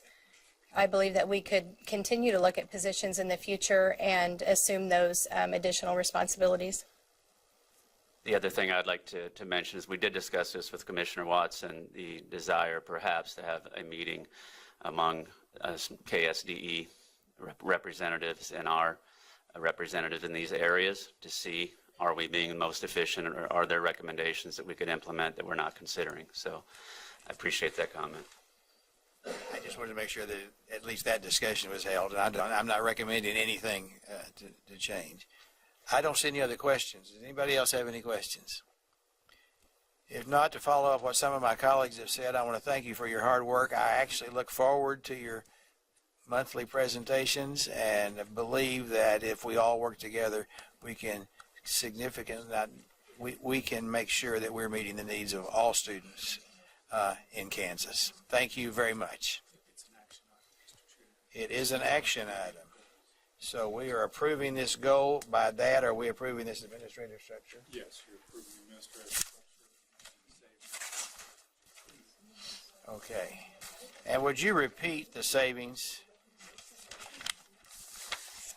So the savings at the School for the Deaf would be $353,336, and the savings at the School for the Blind amount to $125,447. Approaching $500,000. I'm sorry? We're approaching $500,000. It's not chump change. We can receive this. Okay, but based on our, Kathy, did you? I was going to make the motion for this is a receive item. You received all the goals at once, and that's what makes it a little confusing, but you're seeing each part now in detail. So. What's the, it's listed as an action item. Is there any objection to taking action? Okay, Since it's listed on our agenda as an action item and I don't see any objection being stated, Kathy? I would move that the Kansas State Board of Education adopt short and intermediate metrics for the Kansas School for the Deaf and Kansas School for the Blind as presented by Commissioner Watson and as presented today, specific on goal number 1. I added that in because I would assume this is just for goal 1. And I would suggest that you add as presented by John and Luann. Yes, John and Luann. Mr. Chairman, before you vote on that, matter of order, because it's in your policies that you need to vote to suspend the policies that you would take as It's listed as an action item on our agenda. Okay. That's the point of confusion. So, but it is actually listed as an action item, and we have a proposed motion that we have modified. Is there a second? John seconds that motion. Is there any further discussion? All in favor, raise your hand. All opposed? Motion carries unanimously. Thank you again. We look forward to hearing you next month. Okay. I guess it's time for me to catch up. Recommendations from the Teacher Vacancy and Supply Committee. Susan, welcome to the State Board of Education. Thank you and good morning. I am speaking on behalf of the Teacher Vacancy and Supply Committee this morning. You'll recall that you received an update from the TVSC at your December meeting, and included in the update of their work was a recommendation for approval of a 2-year statewide pilot of alternative pathways for both elementary education and for high-incidence special education. And the recommendation was and is intended to provide or address an immediate need of the district. So that's where these recommendations derive from. I'm going to start with a couple of highlights of the proposals, and then I'll take each one individually and remind you of the specific details for both the elementary and the SPED. So highlights of this, it would provide a limited apprentice license to be issued to these participants as they meet the eligibility requirements that this proposal sets forth, and they may then be assigned as a teacher. It's important to understand that these individuals will be completing an approved program for either elementary ed or for high incidence SPED. And the pilot says you should do that within your first 2 years. And then finally, the third highlight is that there is an end date for this. The recommendation is for a two-year pilot, and then an end date that would allow you to take a look at this. Was it successful? Was it not? Do we want to continue and take the next action? So looking at elementary, you can follow along. You received a handout. As I go through each of these points, you can look at the details on your handout. Again, it does require that the individual has a degree. The district identifies the individual. The words of the task force were that someone with great potential. So this is an individual that the district is familiar with. And again, going back to addressing the issue of providing an immediate resolution for districts who need it. The individual does have to verify that they're going to enroll in and go ahead and enroll in an approved elementary ed program. Now, this means that the universities are not creating a special program for this. They're going to deliver their elementary program, whether that be an innovative elementary program that's already been approved, a traditional elementary program that these individuals would be completing as a post-baccalaureate student, or an accelerated program such as some of the higher ed institutions are implementing, where you can get through in a calendar year versus a couple of years.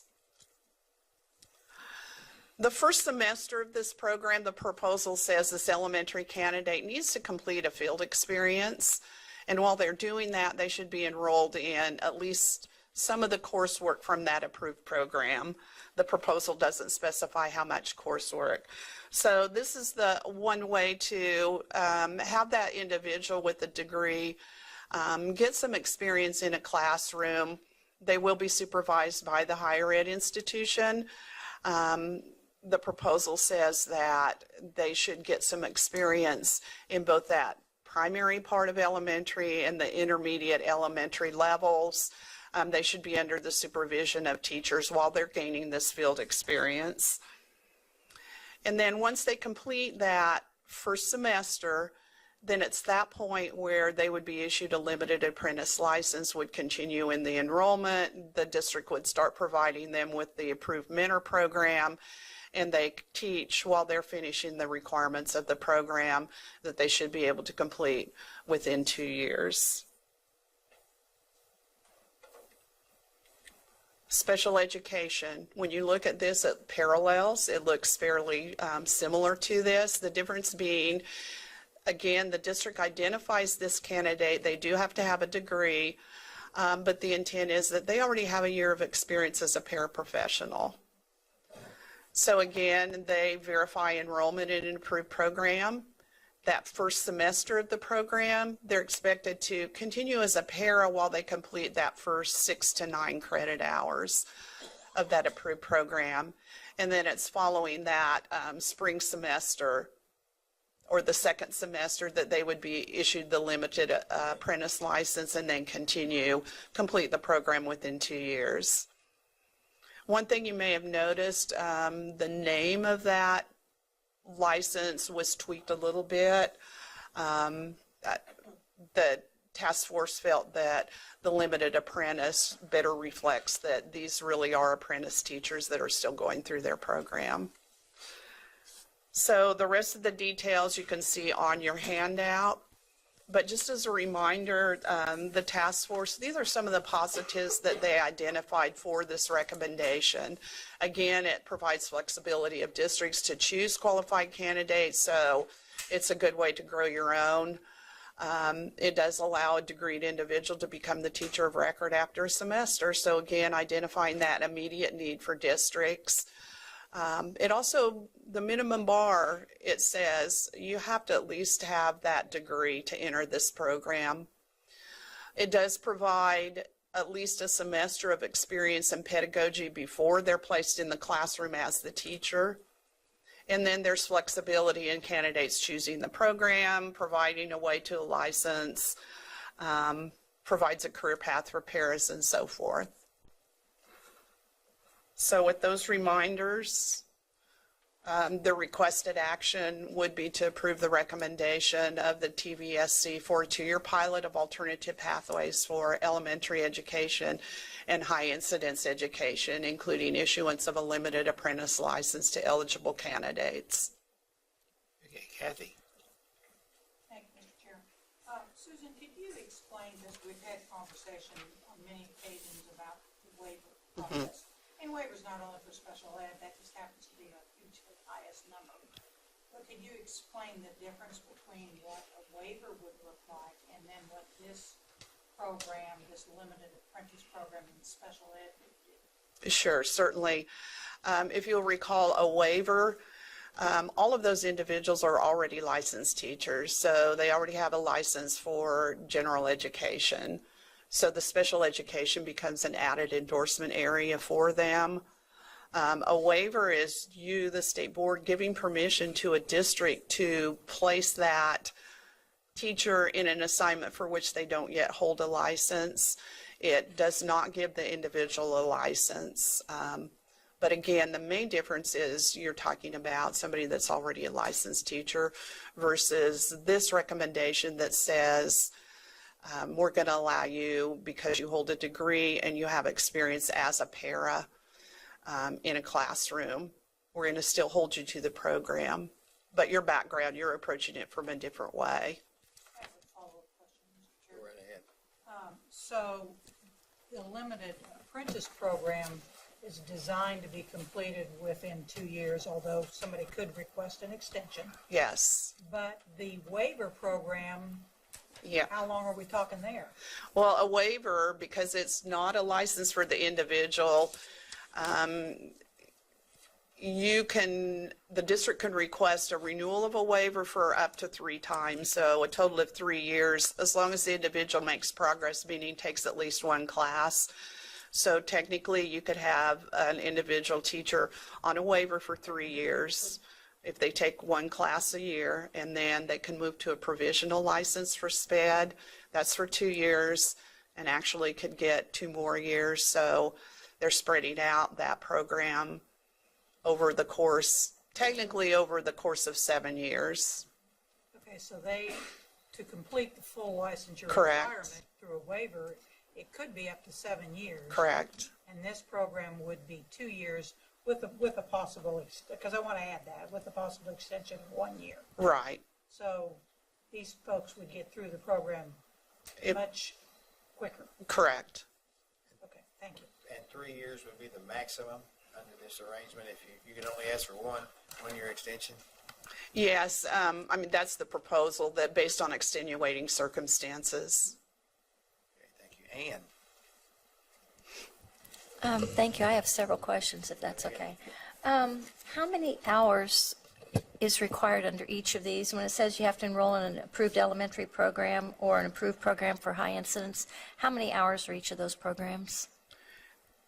I can't really answer that because the elementary program that they choose to complete through Fort Hays the number of credits to complete that program would vary from if they chose to go to Baker or for K-State. But you know, generally we're talking about their initial teacher prep program for somebody who already has a degree. My guess would be 30-some credits. Wow. To finish in 2 years while you're working. Mm-hmm. That's a lot. I mean, seriously, that's a lot to be doing. And that's, so when they do their first, that fall semester, the coursework or the field experience, is that all semester or part of a semester they'll be in the classroom? The details, for the elementary education, the field experience that the TVSC suggested is a minimum of 8 to 10 hours per week for 8 weeks. And then that they enroll in some of the coursework, but they did not specify the amount of coursework for that. I think the advantage of this is that any higher ed institution can work with candidates, but the job of the universities to prepare for this is going to be able to take a look at you know, how they can prepare to start supervising those individuals during a field experience, and which courses would be the recommended first courses. Is there a mentoring requirement? Yes. Because I know, like I brought up, it's required under restricted too, but it doesn't happen. So how are we going to make sure, because we're not checking on restricted teachers to make sure they're getting what they've been promised, how are we going to check on these guys? The details of the application process, all of that we're still working on, but I mean, we have no guarantee right now that somebody on a full initial teaching license is being mentored. All of the districts submit their programs for approval based on the set of guidelines that that you adopted. So the one way we do that is at the point the individual comes in for a license upgrade, but part of your guidelines that went into effect, remember this year, your new set of guidelines, there is an emphasis on looking at evaluating and measuring the success of those mentoring programs. And that's a step that we need to take to at least a survey or something to say, to look at how we're measuring and evaluating. It's supposed to happen at the local level, but Michelle and I just had that discussion about what we would be able to do at the state level to also evaluate I'll send you a separate note about that, because there's several things we need to check on, like, is that money from the legislature going to the teachers or going to the service centers? You know, where's it going? I can answer that. This year's money will end up going to the mentor teacher. The legislation and the way that it's worded. So we are monitoring those. We're monitoring that to make sure and we're developing. This fall, we collected names of mentors, and then we're developing an online application that will be available probably in April the second half of that to go in where we can validate both the mentor and the mentee requirements. And my last question had to do with the same concern that was brought up in the public comments about you've got somebody who never really was the teacher of record before, hasn't finished the pedagogy, and first semester out, they're writing IEPs. And I have a real concern about that they don't have the background to do an IEP. Would they not be responsible for that? I mean, if you're a special ed teacher, isn't that part of your job? There was a lot of discussion. We've heard it. We've all heard it, the pros and cons. But I guess at this point, I think the task force, what they're trying to do is say, this is one way, let's pilot it, let's try it for 2 years and see what happens and figure out what are the pros and the cons or if it even works. And in my opinion, as the licensure, it's about, there's not a magic wand to solve the special ed dilemma, but it's building different layers, which we're trying to do through regulation. This is just one more option that is out there to try. Okay, thank you. Janet. Thank you, Mr. Chair. In the best of all worlds, we wouldn't have to have this. We would have enough teachers in all our classrooms. But the only thing I'd like to ask about is if this is approved, it says that we will review it and evaluate it after 2 years. I don't want to necessarily review it and evaluate it, but I'd like to have some regular reports, of what's going on. That I would just, it doesn't even have to be a board meeting, just maybe on the commissioner's report. I don't know. I'd like to know how this thing's going over, how many, you could come up with the data that we'd need and the information. Thank you. Kathy? Thank you, Mr. Chair. In the special ed pilot, in the fall semester or first semester of the program, that person continues to work as a para and is not the teacher of record. They take coursework, which should be IEP coursework, and then second semester, they would become the teacher of record and have that limited apprentice license. So at that point in time, they would be hired as the special ed teacher. And then they would have responsibility of IEPs, but that they wouldn't the first semester. So the university tells them which classes they're going to take first? Because I think there are higher ed individuals on, you've heard from them, Lori Curtis, co-chair, and that was discussion during our meetings, and there was questions around should the task force dictate that these are the most important, but again, higher ed, to make it as flexible as possible within their program, the task force decided it would be best to allow them the flexibility within each of their programs to determine which of the courses were most important to front load.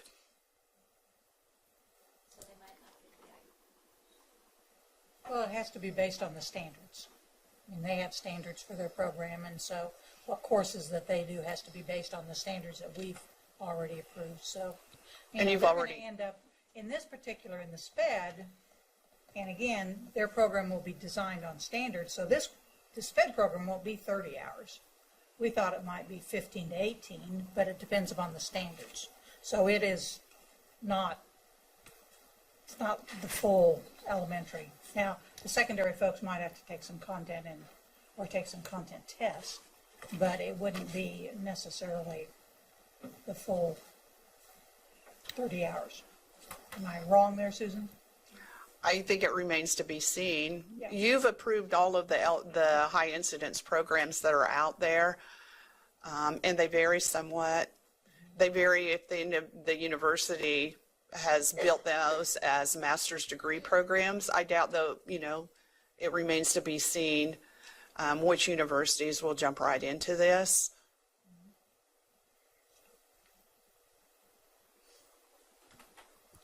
I should know the answer to this question. and this may be for you, Kathy, but are there, I've slept since we established the committee, are there special educators on your task force?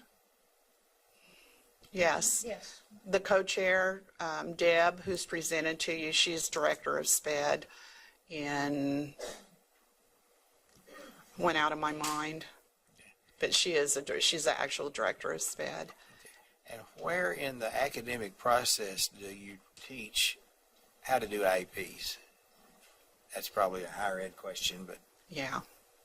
does anybody know? I think it's fairly early Okay. in my experience. Well, I should know, but I don't. I'll be with you. Now, we have students here today that have gone through a traditional program, and Dr. Skaggs has made sure that they are qualified. We hold you responsible for that, right?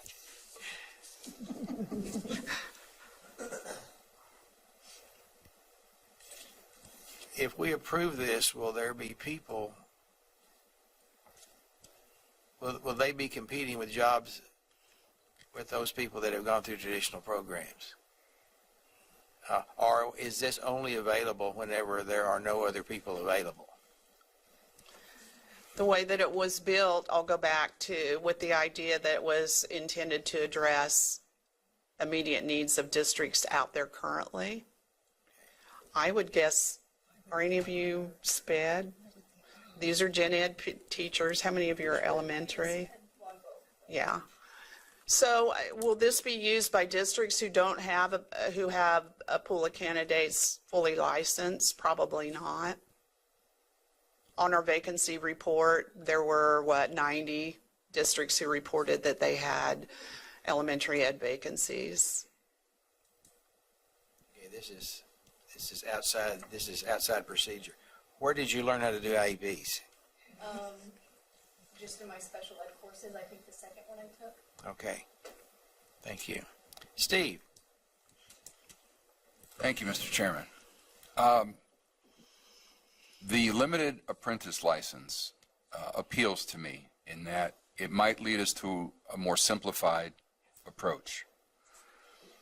One of my talking points that I gave to my fellow board members back in March is that we should have an initial license and a professional license. I mean, I appreciate all the spokes on the wheel, but our wheel doesn't need more spokes, in my humble opinion. And I have so many experiences in such a variety of educational venues that I really think I see how some of the pieces fit together, as well as anybody else in this room. And it needs to be simplified. It really does. So if the limited apprentice license leads us to a more simplified and direct pathway for citizens to participate in our public schools, I'm all for it. But I get the sense that we're just putting another spoke on the wheel, because that's what we do. As we try to serve the public, we end up serving ourselves. This whole business of licensure, it's a jobs program. We're not putting kids first all too often, respectfully. So, I just want to make the point that a simplified structure as we try to land on the moon and truly serve every child is in our best interest. Earlier today, I referred to my sister. My older sister lives in Arizona. She's a para. She works with one kid. She's not highly trained, but she's a godsend to their family. I'm just saying. Thank you. The only thing I would say in response to that is I think I have a different view, respectfully, and that I think that we're having this discussion because we are very concerned about making sure that there's a qualified person, the best type person in every classroom. And so I think that that's one of the reasons we're having this discussion, because we identified that there are places where there are not qualified teachers available. And I'm hoping that our whole goal is to look at what's best for kids. If we're not doing that, then we're neglecting our responsibilities. So, very good. Quick follow-up. Just an observation. One of my 5 part-time jobs is Uber driver, and I hear the word perfect every day. I ask my passenger, how's the temperature in the back seat? Oh, it's perfect. Or I drive someone to a warehouse or a factory. Which door do you need? You need the door on the right? Yeah, that'd be perfect. Or I pull up to the door. How's this? It's perfect. We've gotten into the habit of saying something is perfect. And I don't know how that affects our rulemaking ability, but it ain't going to be perfect. It's never going to be perfect. Perfect is an absolute. And I share that perspective with all the technical educators in this room. You can't get to perfect. So we would do well to be more humble. And I know I need to start with myself. Thank you. Jim? I'm sorry I'm not logged into the questioning. I'd like to address the issue of writing an IEP. I don't think any first-year teacher is going to write an IEP. In fact, I don't want anyone to write an IEP by themselves. You know, it's a team approach. You know, so no one's going to be out there just writing an IEP. The real responsibility is implementing the IEP. That's the teacher's role. You know, you want the parents, school psychologist, nurse, you've got a lot of players at writing an IEP. But the real responsibility, again, is the teacher implementing the IEP. Just want to bring that up. You don't do it alone. I don't see any additional questions. And I'll be the first to say, I've got some real concerns, you know, and I don't know the answer. But let me make it clear. Let me make sure that I understand. If this is approved, then this approval expires after 2 years. That's how you approve it, as a 2-year pilot. Okay. And so after 2 years, we would be reviewing it. Okay, I guess. You're not adopting regs. It's being presented to you as a pilot, as a let's try it, not as a regulation change. Now, I'm going to muddy the water. We've had concerns, more concerns expressed with the special education part of this than the elementary part of this. Do we want to address this as one issue or two? That'll be whoever makes the motion will need to do it that. We'll need to. We'll follow whoever makes the motion. And a motion will be in order at this time. Kathy? I would move that the Kansas State Board of Education approve the recommendation of the Teacher Vacancy and Supply Committee for a 2-year pilot of alternative pathways for elementary education and high-incident special education, including the issuance of a limited apprentice license to eligible candidates. Is there a second to that motion? Jim McNeese seconds that motion. Any further discussion? All in favor, please raise your hand. All opposed? Motion carries. Thank you.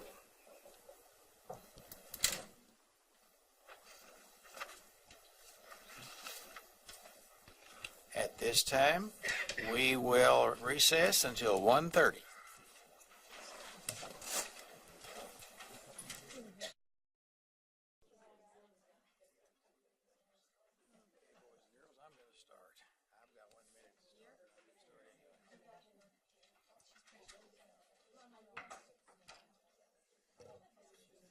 Kansas State Board of Education will reconvene at this time, and we are pleased to receive a report from the Special Education Advisory Council, and I call on Colleen Riley to welcome to the State Board of Education. Colleen.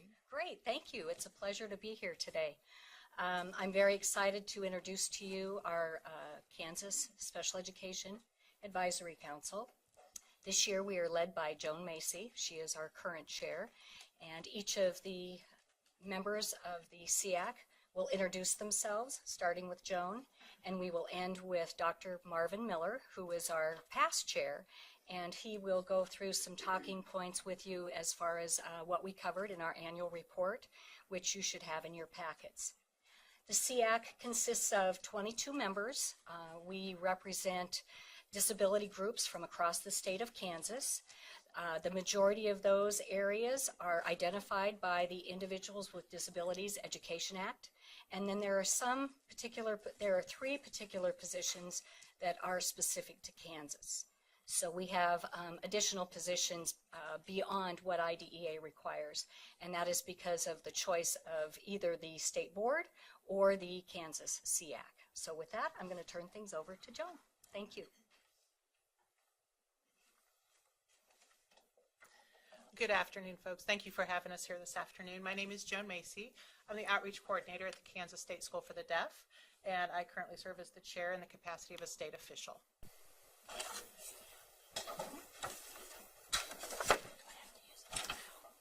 I don't know. Do I have to use the microphone? Use your teacher voice then. I kind of lost that. My name is Deb Young, and I am a former Assistant Special Ed Director for Greenbush, and I have the privilege of representing both a child with a disability and now my disability. So thank you for having us.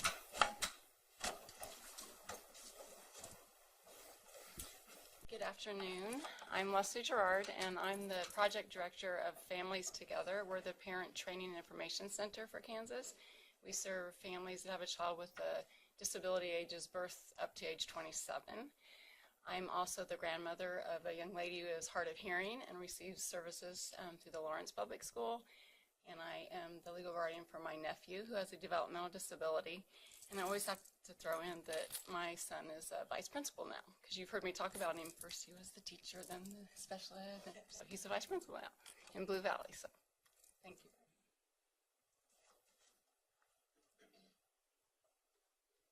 Good afternoon. My name is Amy Damel. I'm a speech language pathologist. I live in Hutchinson, Kansas, in the same neighborhood as Mr. Willard, and I work in the town of Sterling, Kansas. I have the best job in Kansas.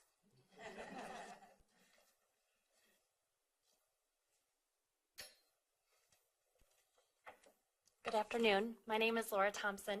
I'm a speech language pathologist in the Geary County Unified School District, and I represent Related Services.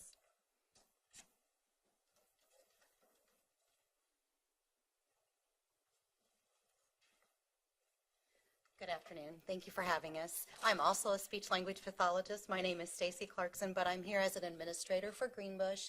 I represent the adult corrections population.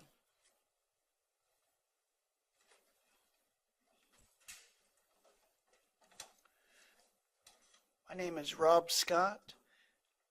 I'm an assistant professor of special education at Fort Hays State University, and I represent agencies and individuals concerned with transition to post-secondary settings. Thank you.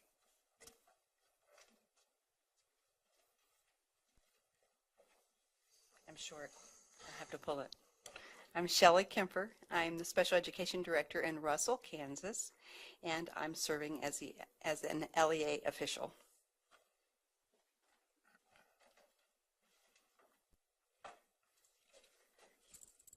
It's on both sides. Good afternoon. My name is Rebecca Helgett. I will always be a special education teacher at heart, but I am currently the Special Education Director at Geary County Schools, also Fort Riley, and I represent Administrator of Exceptional Programs.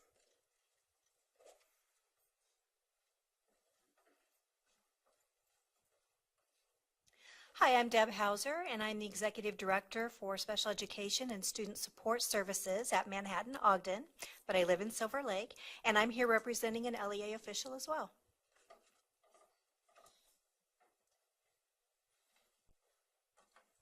Hello, my name is Judy Martin, and I am the Director of Special Education and Federal Programs for the Gardner-Edgerton School District, and I am representing homeless children, which fall under the McKinney-Vento Act.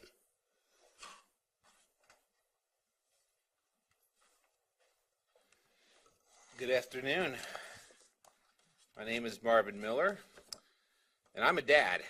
So I have a child with Down syndrome. She is now a sophomore. This is my 4th year on the SEAC. So you two have heard some of my adventures with her over the years. She's now a sophomore in high school, all teenager now.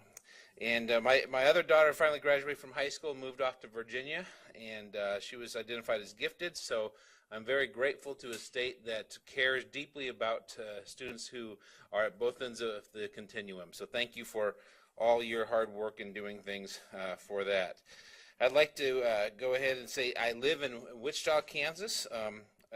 In addition to being a dad, I work as a pastor in Wellington, Kansas, and in my spare time, which I have a little bit, I actually serve as a para now in the Hayesville Unified School District in their middle school.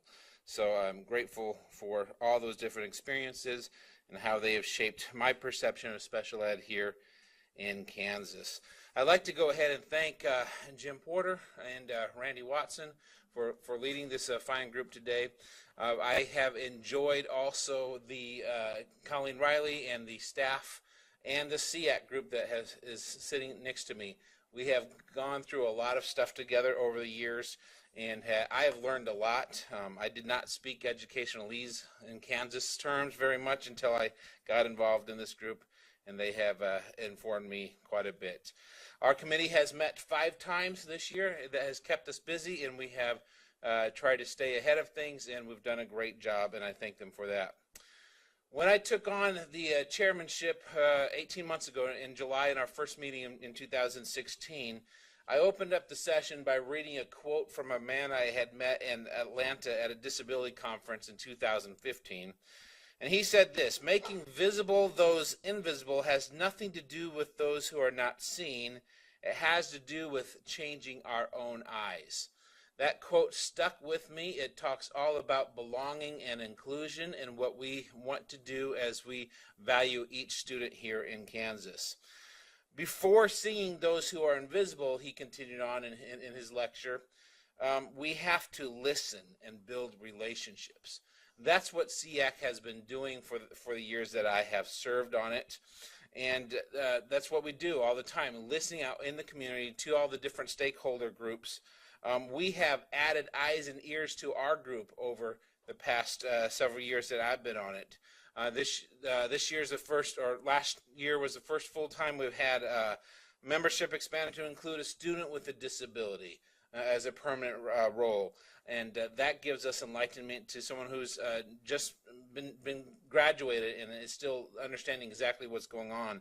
We've developed closer relationships with the state board that we've already had, as we've added Jim McNeese as a liaison as part of our group, and he serves as an ex officio member as well. During my term, we intentionally invited different disability advocacy groups and community support groups and parent groups in to talk with us. We did not want to be part of an education bubble. We wanted to see what the whole child looks like and what we are educating students to go into.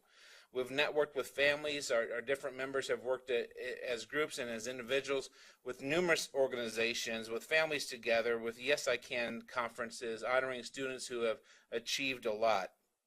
Our members have attended national and local CEC conferences, the Kansas MTSS conference, the Special Ed Leadership Conference, and the Tri-State Law Conference as well.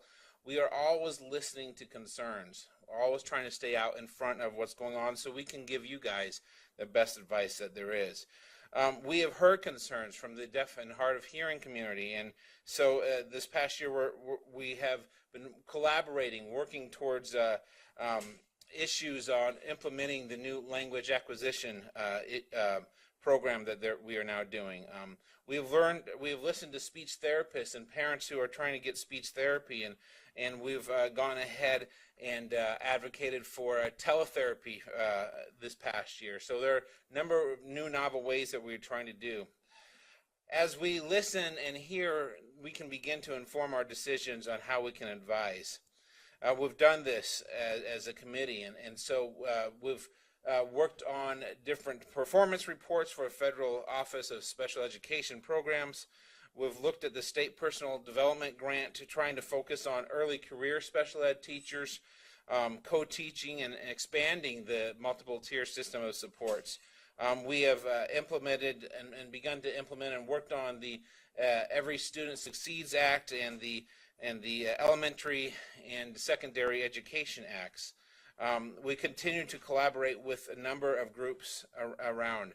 Our members testified again this year. We were part of the ESI task force that had been developed a couple years ago. And we opposed HB 2243 regarding mechanical restraints for on students from non-certified law enforcement officers. We've learned a lot about trauma-informed care and awareness, and we've focused on that quite a bit last year. And I'm glad to see that the Kansas Mental Health Advisory Council is now up and running, and I believe you guys will be hearing reports from them soon. We've studied working conditions for teachers and trying to address the issues of teacher shortages and give an input there. And we've seen the development of the unified licenses for special ed that you guys have approved this past year. We continue to work with our counterparts that serve birth to 3 with the Interagency Coordinating Council. And right now we're working on developing a paraprofessional guide across the state so we can have some uniform standards and practices. These are just part of the things that we do in our 5 days of meetings. Like I said, we have been honored to do this. We look forward to continuing it.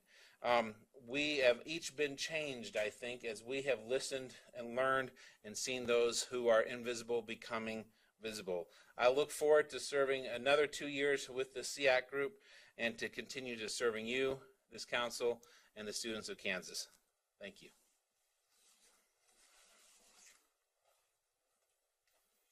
Thank you, Dr. Miller. Do you have any questions for our SEAC members? Sally? Thank you, Mr. Chairman. That was really, I was just signing on for the afternoon on that. But I'll go ahead and say thank you to all of you. I know that you have really helped with, personally, you have helped me on many times over the last several years on making decisions. And so thank you very much for what you do. And we do listen to you, and we do take what you find very seriously. And I just want to thank you all. Are there any other questions? I hate to, especially Marvin, I hate to let you off this easily. But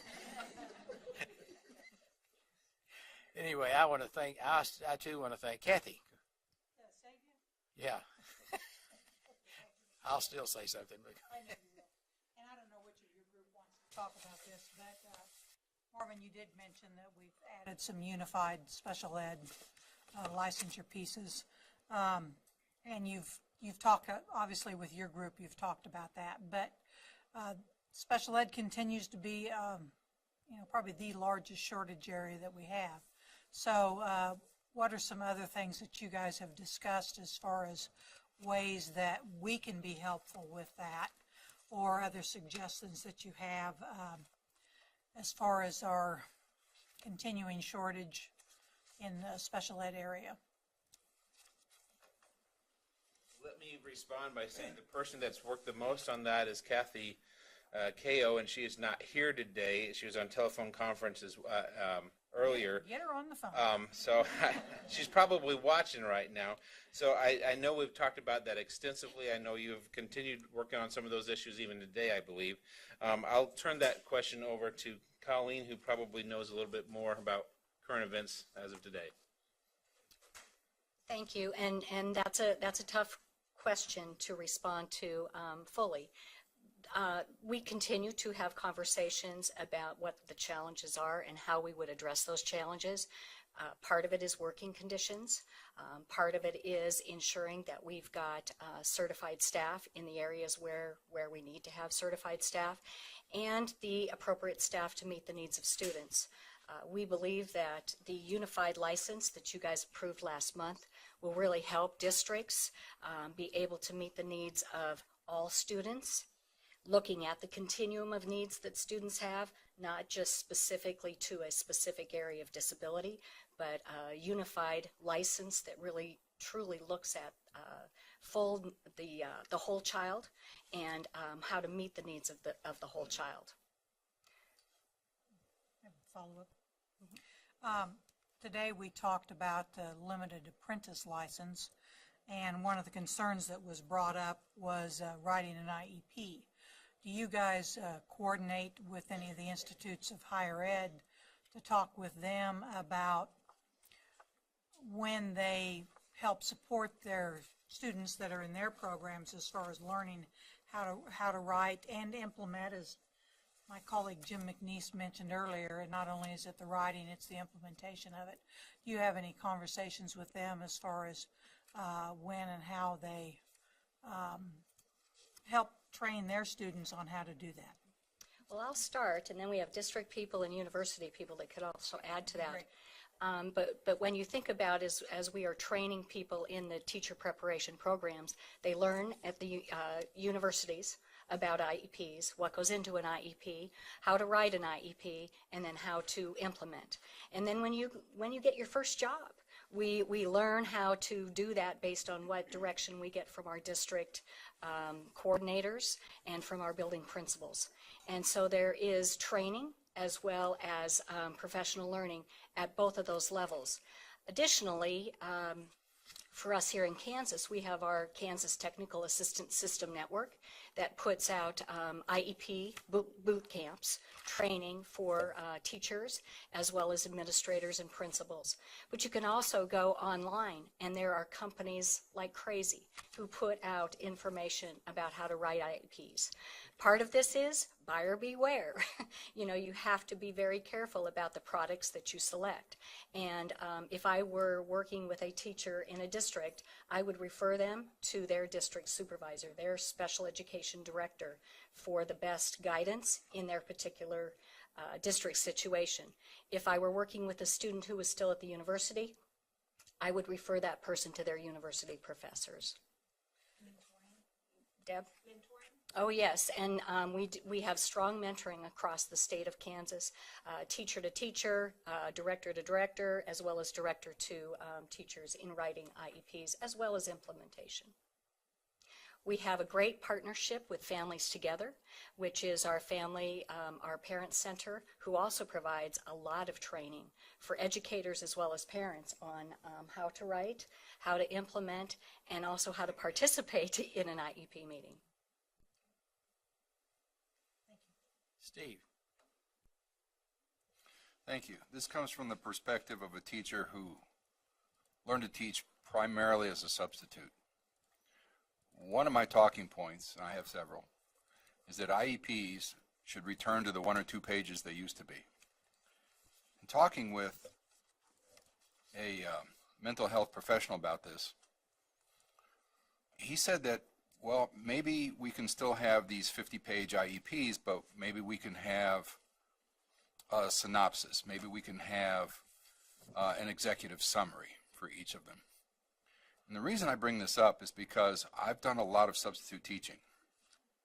I show up typically at 7:30 in the morning, and maybe I have 3 or 4 kiddos who have an IEP. And they're going to come in at 7:55 or 8 o'clock or something. And if I'm new, if this is a new assignment, and I have 3 or 4 kiddos that have 40 or 50-page IEPs, I can't read these. So as a substitute, I find it very beneficial to have a 1 or 2 page summary, kind of the way IEP started out, whatever it was, 20, 25 years ago. So I just want to mention that it would be very helpful if, while we're teaching people to write these IEPs, if we could also have a succinct summary each time.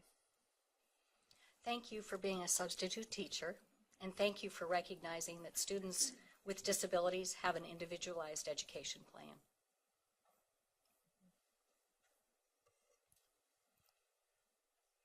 I was a principal in a small rural school district when 94-142, which is the first IEP, IDEA, was established. We didn't know what we were doing. We've come a long way since then, but the important thing is that prior to that time, we were ignoring kids with special needs without penalty. So I've seen a tremendous improvement, and I've seen kids that have gone through school today that have become productive citizens who would have not, and I also know some of the kids that we dealt with in are, I hate to say this, 60 years old now and have not been successful citizens because the school districts did not meet their needs at that time. We have a long way to go to make sure, but I want to assure you that whenever we say Kansas leads the world in the success of each student, that there are no exceptions to that. And I admire what you're doing.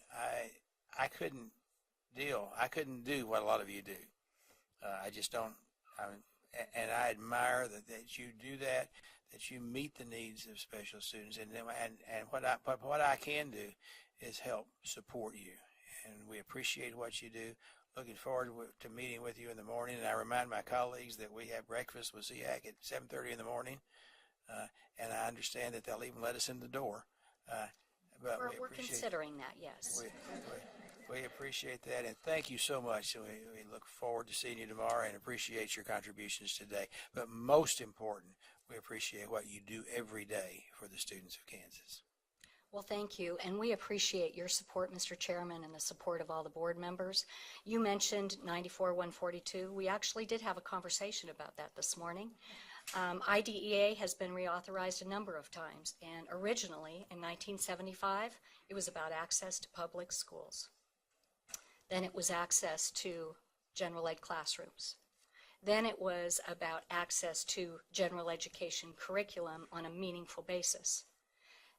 Then it was about accountability.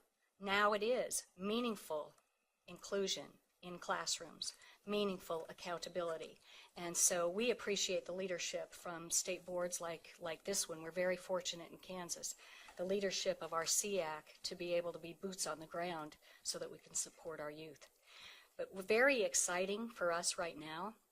If you don't mind, I'll just segue into the next presentation, because when you talk about what school used to be like before 1975, and when you also think about a school located in Wichita that came before you guys about 3 years ago and asked to not be held to the same standard as other schools, that school team or a school team from that school is back today. Heartspring is here to provide you an update on their school improvement efforts. And I have to say, I feel like a very proud parent, because just like all of you, as a parent, we set expectations for our children. You as a board set expectations for those of us at KSDE. And we set expectations for Heartspring. And I think you'll be very pleased with the information that they're going to share today. So I'd like to have Stephen Perry and his team come on up and start the next presentation. And welcome to the State Board of Education. We thank you for being here. Oh, thank you. I want to thank the board for allowing us the opportunity to come and speak to you today and give you a brief perspective of who we are, where we were, and where we are now. With me today, I brought members of our school improvement team, so I'll let them introduce themselves. I'm Stephen Perry. I'm the Director of Education at Heartspring. Again, I'm the nice-looking guy up there. But anyway, we'll go ahead and introduce ourselves. I'm June Henkelman, the And curriculum. would everybody please speak in the microphone? This is live stream, so I'm June Henkelman, and I'm the curriculum development coordinator at Heartspring. Jennifer Doherty, teacher and instructional coordinator. I'm Erica Bunton, and I'm also a teacher as well as the assessment coordinator for Heartspring. Megan Sweat, I'm the Director of Clinical Residential Services. I'm Christy Shetler, and I'm also a classroom teacher. And I'm Christy Calvert, I'm the Evaluation Administrator. Okay, so a little bit about Heartspring School. We're a nonprofit day residential school, and we do use evidence-based practices with our students to help guide in their education. Our student age range is between 5 and 21 years of age. Our students come to us because they're impacted by on the autism spectrum disorders or autism spectrum, They have developmental disabilities, intellectual disabilities, cognitive impairments, and other multiple disabilities. Our students come to us because of severe, challenging, and aggressive and self-injurious behaviors.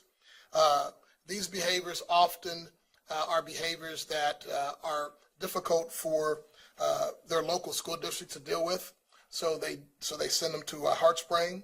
And about 85% of our student population is nonverbal and has to have some type of assistive communication devices in order to communicate. We currently have 67 students. 12 of those students are from the state of Kansas. 8 of those 12 are day-only students, and then we have a residential population of 59 students. We cover over 14 states. Our average age for our students is 17, and our average length of stay is about 3.5 years. We do wrap a lot of comprehensive services around our team, around our students, and on the screen you can see the different departments that provide our students with those comprehensive services. So where were we? In August of 2014, it's probably the best thing that happened to Heartspring. KLN came in and did a needs assessment. And based on that needs assessment, they determined that our areas of needs were, from an academic rigor standpoint, standard-based curriculum, instructional or individual student progress tracking and monitoring, and then to develop some type of an internal capacity to house all these areas. And I'll let June talk about kind of where we are now. Thank you. Our first charge really was selecting curriculum that would not only meet the needs of the handful of students that we have that are performing on grade level, but we also needed curriculum tied to content area standards for all of those students with the most significant cognitive impairments. So we're looking at non-readers who are nonverbal and need picture-supported text and visual supports and incredible levels of differentiation. And prior to this curriculum selection, we were developing all these materials. We were relying heavily on teacher-created materials that were made for each individual student. We were spending incredible amounts of time trying to make materials for each student, and there just isn't a lot of curriculum out there for us to use with this type of population. So we've really researched a lot, and based on the criteria that we are looking at, that it has to be use evidence-based practices and be aligned. We've identified curricula now for all of our content area courses. They still are not something that you can go take off the shelf and use with your class, but they're something that teachers can take off the shelf, at least have some sort of starting point for students with our level of need, and still adapt it to provide them access to the general curriculum. Megan will talk to you about how we've done that for social, emotional, and character development. Okay. So prior to 2014, all of our students had an individualized behavior intervention plan. But after this, we determined that we needed to come up with a school-wide positive behavior intervention and supports. That was something that everyone followed. So during the school day and in the residential setting, there's time set aside for them to practice these 3 rules and expectations. We chose these because of the challenging behaviors that our students can display that could be dangerous to themselves or other people. And so those were safe body towards themselves and other people, to communicate appropriately, and to transition safely. And we've been doing that, and then we are adding that to the new social, emotional, and character development. So we're going to continue doing the positive behavior interventions and supports, but making that part of the curriculum that was given to us to make sure that we're meeting the emotional character development June will talk more about what that specific curriculum is and how we've adapted that to meet our students' needs. So when selecting curriculum for social, emotional, and character development, we came across the same problem, is that there's nothing for sale that you can just buy to use with our students and address their needs. And this also shows you kind of what I'm talking about as far as the kids needing picture-supported text. Many of them are non-readers, so they need symbol supports and visual arrangement to help them understand the concept that we're trying to bring across. But then also the content of the other curriculum. You know, we don't necessarily need to be talking about integrity and perseverance and all those things, when what we really are addressing with a lot of these kids, or what you see here, is things like, I need to keep my clothes on at school. I need to not put certain things in my mouth. I need to not bite. I need, you know, and unless we're teaching replacement behaviors and what to do instead, we're missing out on these very basic social skills. And students need to be taught explicitly these specific skills when we see them, those behaviors in individual students. So there's still a lot of individualization that needs to go on, but this at least gives teachers something to work from again. So then we also have tried to address career and technical education at HeartSpring in our competitive and integrated employment training program. Competitive integrated employment is defined as a person with disabilities working full or part-time at minimum wage or higher, with wages and benefits that are similar to people without disabilities who are doing the same work, and they're fully integrated with coworkers without disabilities. And this is what's considered the optimal outcome for employees under the Workforce Innovation and Opportunity Act. So what we've done is used the Kansas CTE pathway model to develop courses that fit our students. And at the introductory level, we have the CIE classroom training courses, and these lead then to the technical level school-based internships for each of those courses. And then at the application level, we've partnered with many different companies and employers in the community so that they can have an application level community-based internship in their area of vocation. These are the 6 CIE classroom courses and then internships that we have started with. We launched in March of 2015 and just started our next semester. And we have these 6 and we'll add classes as we need to. Each of these classes, student progress, is tracked with incredibly specific individual skills checklists, so that if a student is showing the slightest progress or the slightest interest on a skill, that we can develop into something that they can turn into work. We've heard many times one repeatable skill. If we can get the child to do one thing that we can turn into a job, and they'll do it over and over, we can turn it into a job. So this is broken down really tiny so that if we can show the slightest improvement if they're plugging away at it. And we have a short video clip that we'd like to show you showcasing all of our courses and internships.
So in addition to that, we've also implemented fully this year our first round of individual plans of study for every student at Heartspring. We, like Stefan said, we have students from 14 different states, and we're only required to do this for the Kansas students, but we've opted to do this for all students, seeing the benefit of it, that are ages 13 and above, so that it's ready prior to their transition year IEP. And part of the individual plan of study is that career interest survey, which is, it's really difficult to pull work preferences and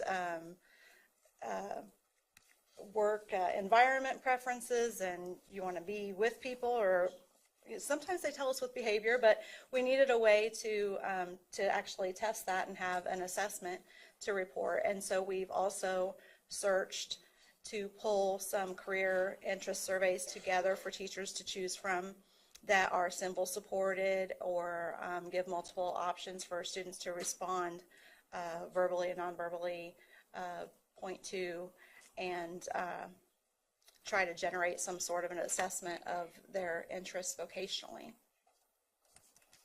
And Jen will tell us about the curriculum and instruction. With the development of curriculum and instructional support at Heartspring, we now provide teachers with information and training on research-based differentiated curriculum and instructional strategies. We monitor the effectiveness of curriculum and instructional strategies on student engagement and achievement through our monthly progress reports, Director of Education classroom observations, multi-tiered systems of support teams, administrator-teacher meetings, as well as quality assurance checks and direct teacher observations. Some examples of academic instructional support provided include chaining, concept mapping, explicit instruction, anticipated thinking guides, scaffolding, as well as know, want to know, learn charts. In addition, examples of instructional support provided in the area of behavior include applied behavior analysis, character education training, as well as behavior contingency mapping. Next, Stefan will discuss the Heartspring School academic rigor, individual student progress tracking, and measurement. Okay, so from an academic rigor standpoint, some of the ways that we use to support, measure, monitor, and assess our students in regards to academic rigor and student progress is Heartspring developed an iPod system where we can take real-time data with our students. We have made adoptions or adaptations to the MTSS so that it best meets our students' needs. We have weekly student comprehensive team reviews. I have monthly teacher data analysis meetings with all my teachers. Annual academic assessments are given to our students, and then also social-emotional characteristic development assessments are given. And now Erica will come and talk to you about the annual academic assessments. So at Heartspring, we use two specific academic assessments. The first one you can see is called the Brigance. It's for pre-primer, primer, grade 1 through 8. It's criterion referenced. It helps us with our present performance levels. It monitors progress on IEP goals, academic ones. It also identifies basic skill deficits for the purpose of planning instructional programming and developing IEP goals. We then have the -3. They both have the same components on the assessments, but this one is for ages 0 to 7, and the other one is for higher kids, so you have functional level as well. So along with our academic assessments, we also look at assessments to measure social emotional character development. And so prior to starting the new curriculum, we did baseline measures. So every student had this assessment done. The residential staff completed one for the student as well as the classroom team. We have two different assessments that we can use, and we base that on the academic assessment that they were given based on their functioning level. So the first one is the Mattson Evaluation of Social Skills for Individuals with Severe Retardation. So those are the ones with the profound intellectual disability. And then we have a second measure, the Social Performance Survey, that's given to the more mild to moderate. So this is our baseline measure. And then we'll also do that yearly as they progress through the character education curriculum to see the progress that they've made and changes that we need to make sure that they make more progress.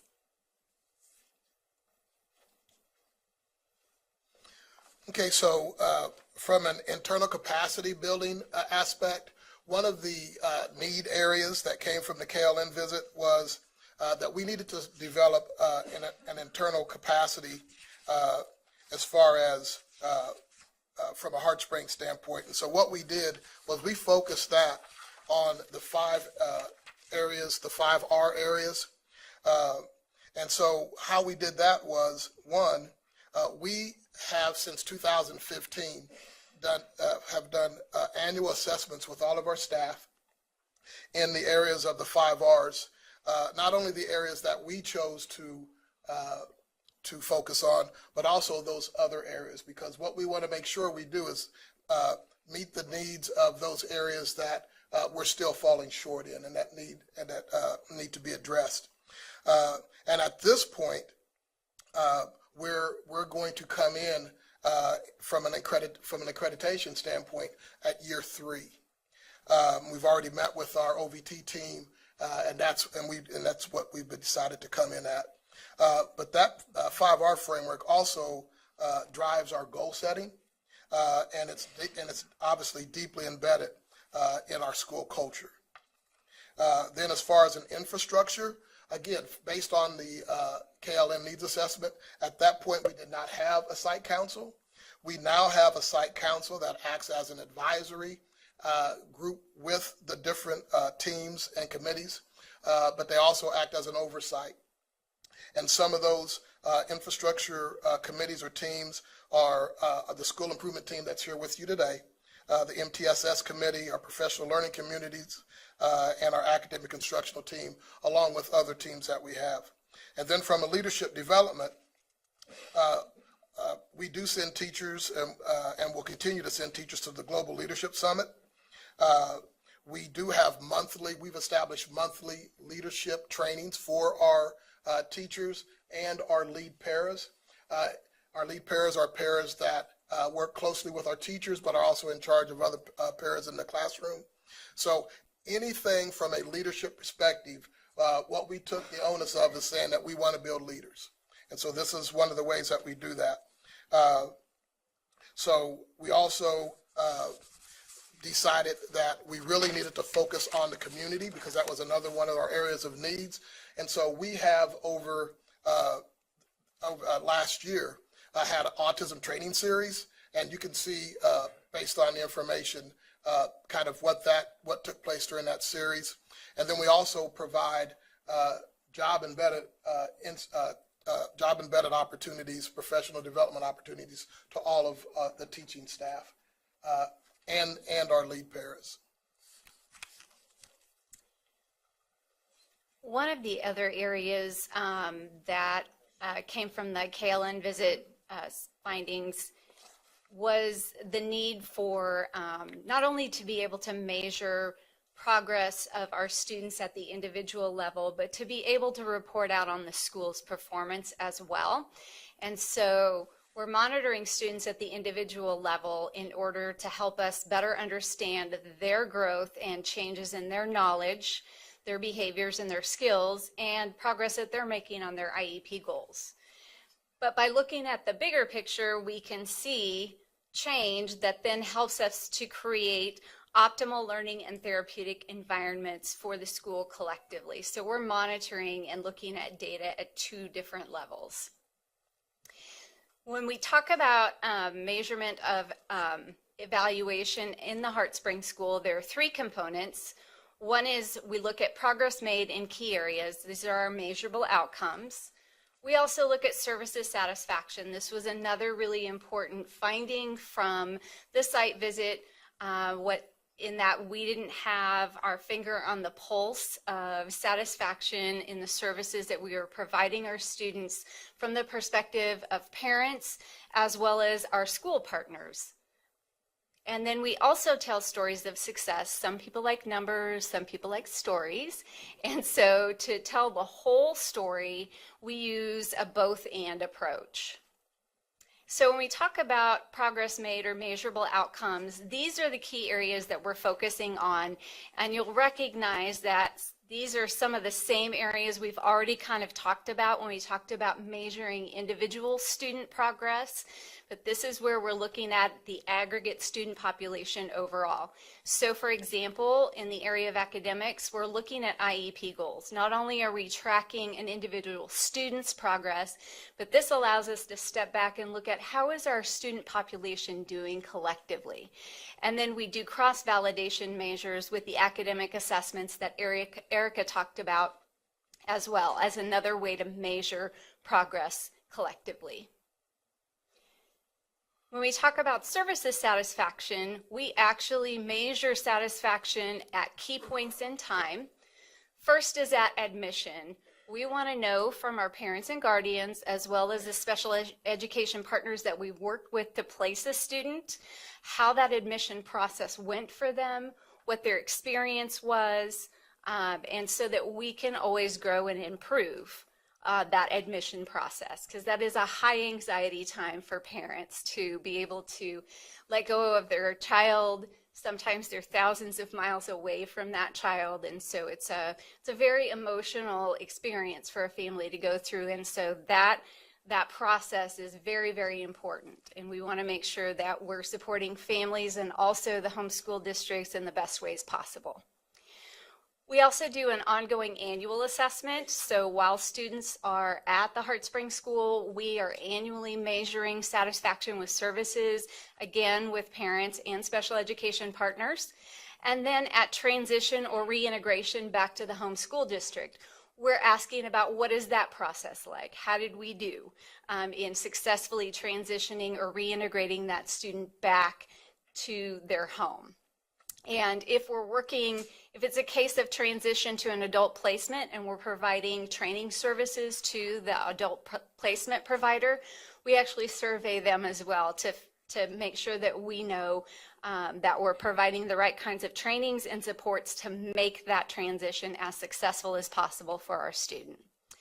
We're also adding this spring a post-Heart Springs study, a survey to look at what do our students look like after they've been gone 1 year and 3 years, so that we can see what do their lives look like now post Heart Spring and what are the long-term impacts of the services that we've provided and the education that we've provided at the school.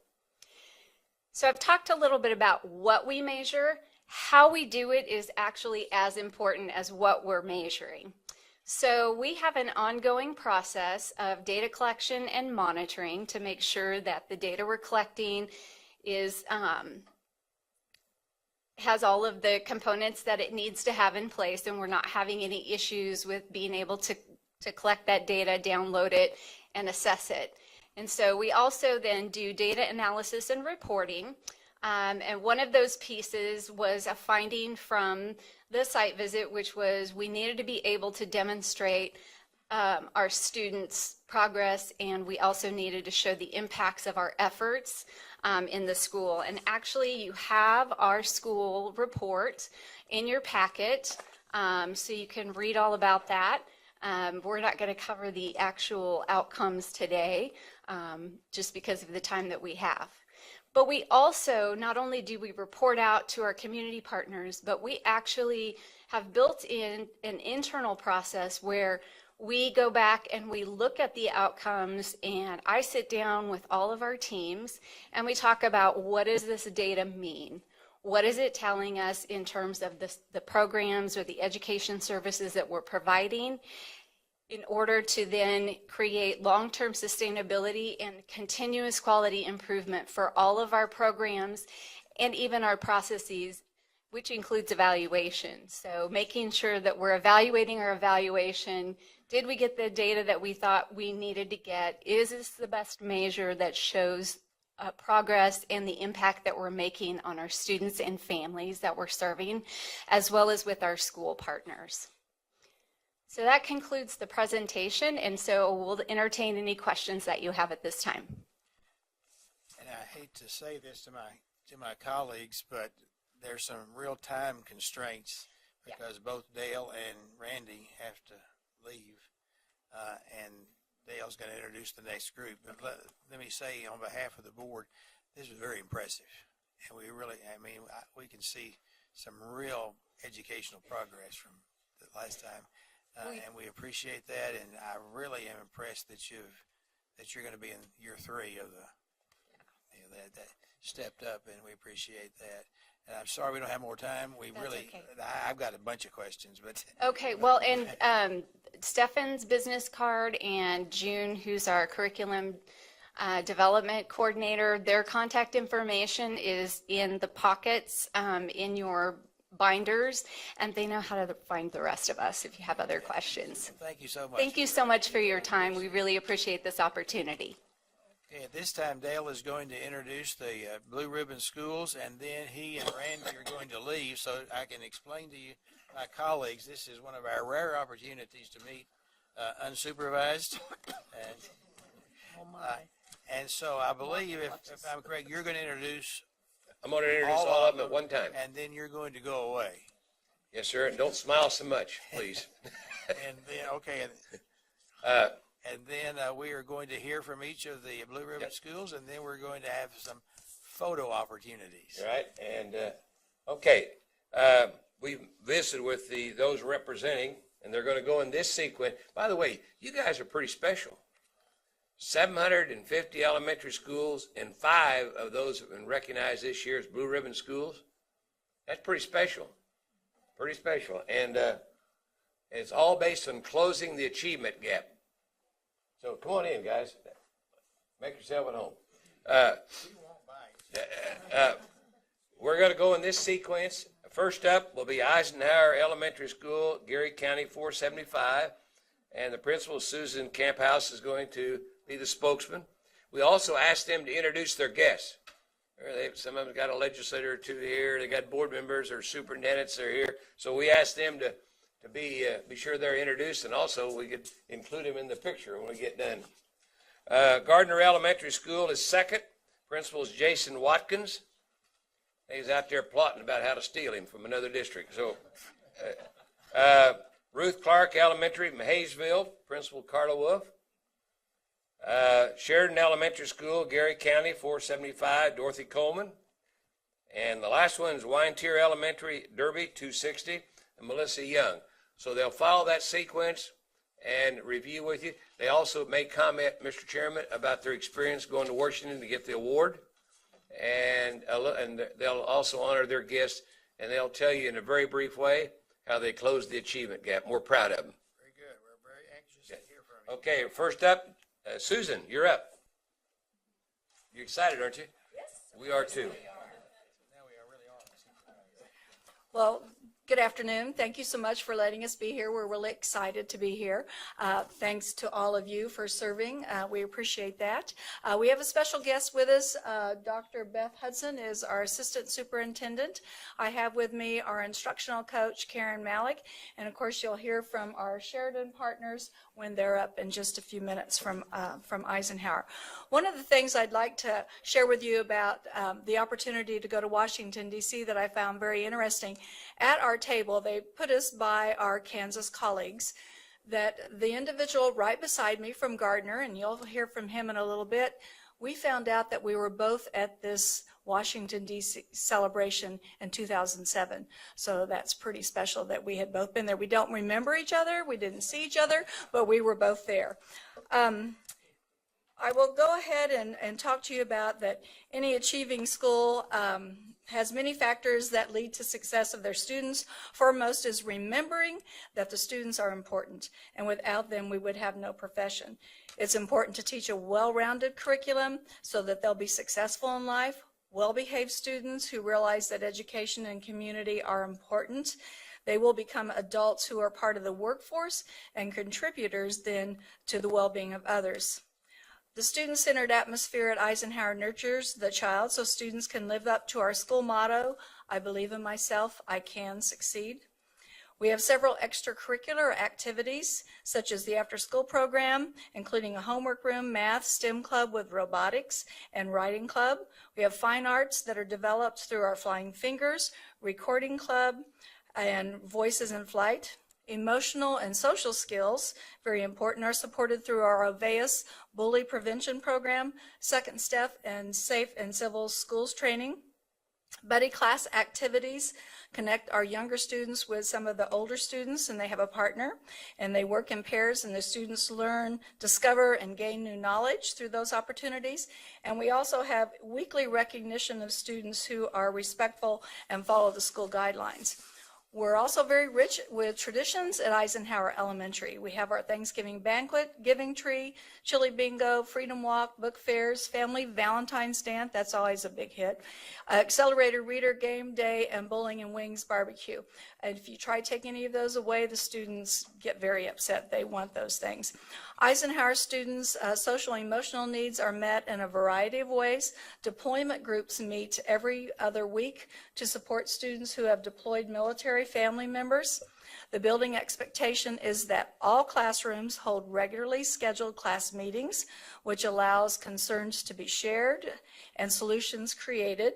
And in addition, the staff is asked to create a lesson plan that incorporates relationship building activities to use throughout the year.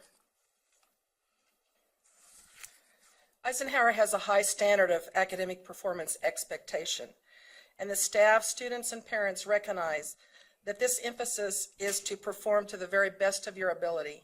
And to be honest, they appreciate the fact that the bar is high and it continues to rise. As a high-performing school, Eisenhower maintains levels of achievement by using the data to determine instruction and monitor and try to close the achievement gaps in subpopulations. Teachers compile and update math and reading data sheets, which include at the beginning of the year the baseline data, the quarterly unit information, any online testing. The student risk screening scale is completed 3 times a year, and then the data reflection occurs by administration, the MTSS team, and then by teachers in collegial groups. And this data is used to determine our building focus, teaching focus, and our professional development. In addition, there's a building expectations that students use question stems when answering any questions either orally or in writing. So oftentimes you'll hear words like, I know this because, when they cite their evidence. And in addition, there's an expectation in the building that they speak in complete sentences and also write in complete sentences. So short answers or head nods are just not accepted. Teachers follow designated curriculums based on state and national standards. They differentiate instruction to meet any individual needs, and teachers include 30 minutes of daily remediation to target Tier 2 and 3 students. And then on the flip side of that, expectations are raised for the high-achieving students and often include things like research, application, or some sort of culminating project. Staff understand the importance of addressing all learning styles when they plan their lesson or they deliver their lessons.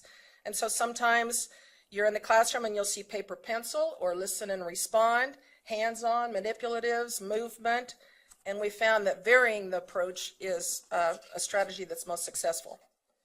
Eisenhower staff utilizes research-based strategies to increase student achievement, and those include things like graphic organizers, summarizing, setting learning targets, defining lessons using the CHAMPS model, providing feedback, recognizing effort and success, and working cooperatively on are examples of strategies that have a positive effect. Technology is used to enhance learning at Eisenhower. Our district provides one-on-one devices for grades 3 through 12. Students routinely work on developing keyboarding skills in addition to the online learning. This has resulted in an increased confidence and speed when students create a written paper, a research project, or respond to an assessment essay. Our management philosophy is to make sure that we have the right people in the right positions and then the resources that they need so they can do their job. Eisenhower Elementary's leadership structure is built around a system of distributed responsibility, and we create create an environment where a teacher can be valued by sharing their decisions and helping make those decisions and providing many opportunities to, of course, serve on committees and other things so that we can make improvements. And success by any grade is emphasized because it's not the magic that happens in third grade that helps them perform well. It starts in kindergarten. And so, again, thank you for the opportunity and recognizing us. And then, again, when we go to that great ceremony, it's a great feeling to be amongst so many of the top and the best of the best. Thank you very much. Thank you, and congratulations.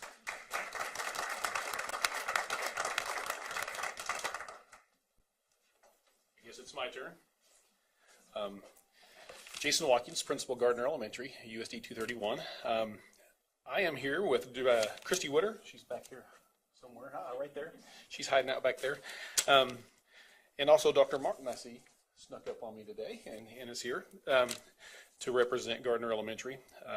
Today, I know you guys have asked me to share with you the most significant factors I found in raising the achievement bar for our students in our school. And I could tell you some research-based strategies. I could tell you a lot of different things that everyone else is going to tell you here. But today I thought I'd share with you what the X factor is we feel like Gardner Elementary has that other schools may miss. And so, number one, our staff understands that many of our students, they walk in those doors every day and they're not ready to learn, plain and simple. What makes our building different is we focus on the whole child, academics. Many of our kids come to school hungry, not just hungry for food, but hungry for attention, adult attention, someone to listen to them, someone who wants to hear their problems and their issues, wants to talk through their anxiety about something happening at home or something they're dreading, school. And so what we do is we have teams set up, people to check in with these kids. We have our school nurse may come in, kids come in, maybe they're dirty. They'll come in, they'll give them a little sponge bath, have a set of clothes, kit for them to get ready, feel good about themselves so they can enter that classroom ready to learn. We've met those basic needs. We have, like I say, a lot of kids coming to schools today have anxiety issues. They have a lot of socio-emotional issues that come into our buildings. And so we have people who check in every morning with those kids to make sure they are not just feeling good the way they're dressed, but they're feeling good about where they're at socially and emotionally so they can come into the classroom ready to learn. That's number one.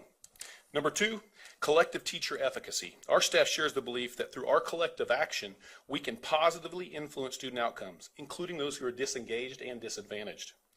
This is executed through our effective collaboration and action upon that collaboration. The third thing I feel is we make time for our teachers to collaborate, create lessons and student plans that meet specific needs of each child, and not just academic. You know, we're always focused on the academic, but we have to meet that whole child. And sometimes that means staying after school. Sometimes that means we have to get outside agencies to get extra support and extra resources because we're just not meeting the needs of those social emotional needs or other needs that they may have. Fourth, our effective use of the collaboration that we have. In our building, we make sure that our staff collaboration and common plan times are structured and efficient because time is a currency in our buildings. We create norms for our meetings. We create checklists for our meetings to make sure everything's covered that needs to be covered and we're efficient, and every meeting has an agenda. So we know what we're doing and how to get there. So those are just four things that I think we feel like are X factors. Along with the foundation of all that is getting the right human capital in your building, getting the right people in the right places who are compassionate and they love kids. And I think overall, those four factors coupled with the right human capital in the building has been what made Gardner Elementary a great school and has raised the bar of achievement in our building. Any questions?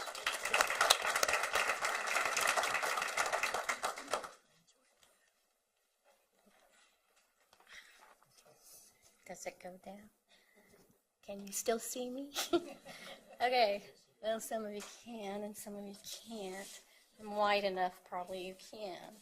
I'm Carla Wolf, Ruth Clark Elementary, and I have the support of Dr. Burke, our superintendent, Susan Walston is on our board, Paige Crum is on our board, Steve Crum, who's a representative and a colleague in 261, Shanae Stein, who is my literacy learning facilitator coach, and then Kathy Michael, who's the social worker counselor. I feel like a sister school to Gardner because pretty much what he said, I'm going to say ditto. It starts with the mindset of one team, one goal.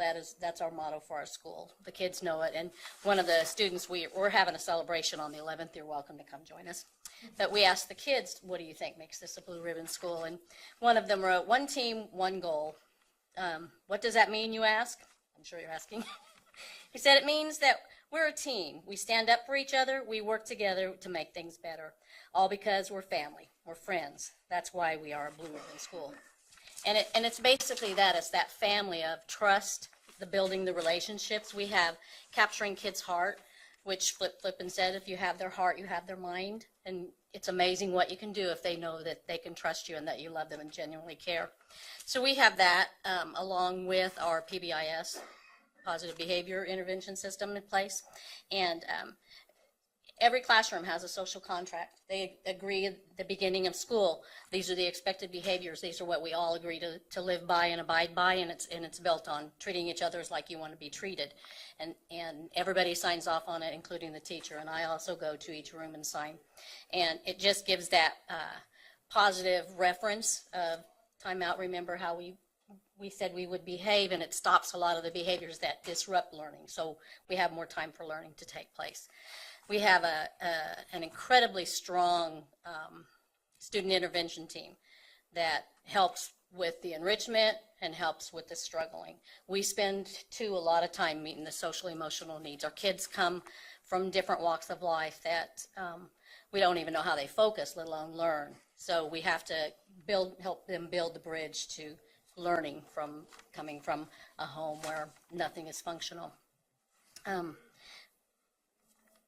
We just try to surround them. Our parents say that the one thing they like sending their kids to our school is because they know it takes that one caring adult, but when they come to Ruth Clark, they know that it's really a family, and they feel like they have several adults. The kids don't just talk about one person, one teacher. It's a family setting.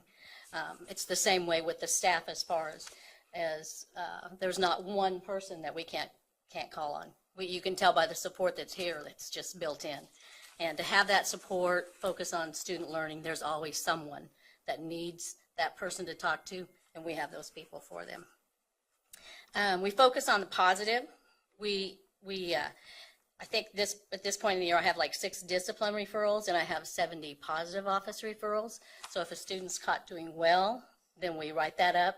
The teacher writes a nice little note. I write a little note. We call the parents, have them brag on them. They've signed the bulletin board, the good behavior board. We have a pizza party, and they love it. The parents love it. That's the best thing I think that we've done, is to get the parents on board that way, because they know we genuinely care. We don't just talk about discipline. Doesn't mean we don't have behaviors. We do, but we found writing discipline referrals wasn't changing the behavior. So instead, we focus on the positive, emphasizing the behaviors we want to see, and that has brought that up tremendously. We believe in recess. We think students have to move. We have a lot of teachers that have alternative sitting. You might see them on a beanbag. You might see them on those little wobble things. I've invested in a lot of rocking chairs. Takes away a lot of the behaviors as long as they're able to move. So we have a structured noon fitness that's run by our certified staff, where they get out and we have a fun run that they practice for all year. The K through 1 run a half mile, 2nd through 5th run a mile. It's not competitive to beat anybody, but their own personal time. They love it. The parents join in and run with them. It's a great time. We have high expectations for ourselves and for our students. We will only settle for the best, and the students know that, and they expect that from each other. Through the Capturing Kids' Heart and the PBIS, we're teaching them to self-manage, so they self-check, and the bullying and the peer pressure is positive peer pressure now. And we have very little bullying, and the kids know that I won't fly, Mrs. Wolf won't like that. And it's great. They're great at being able to self-manage and hopefully learn the skills of communication that helps them later on in life. We're just a strong culture of family. Teachers collaborate on any student. It's not grade level specific. If anybody needs help, the other person's right there to jump in and help them in any way that they can. So I would say Gardner is like a sister school, and I think that's what it takes nowadays, because school is not what it was traditionally. It's a different clientele, and we have to change to meet those needs. So, thank you.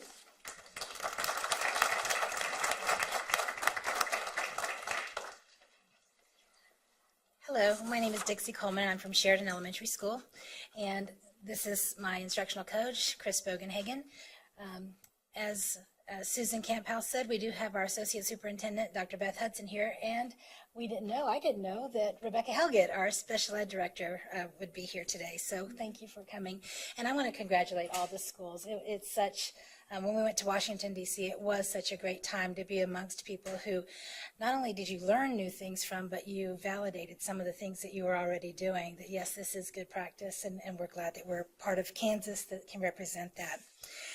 And a big thank you to you for allowing us to come up and talk about the positive things that are going on with our staff and students.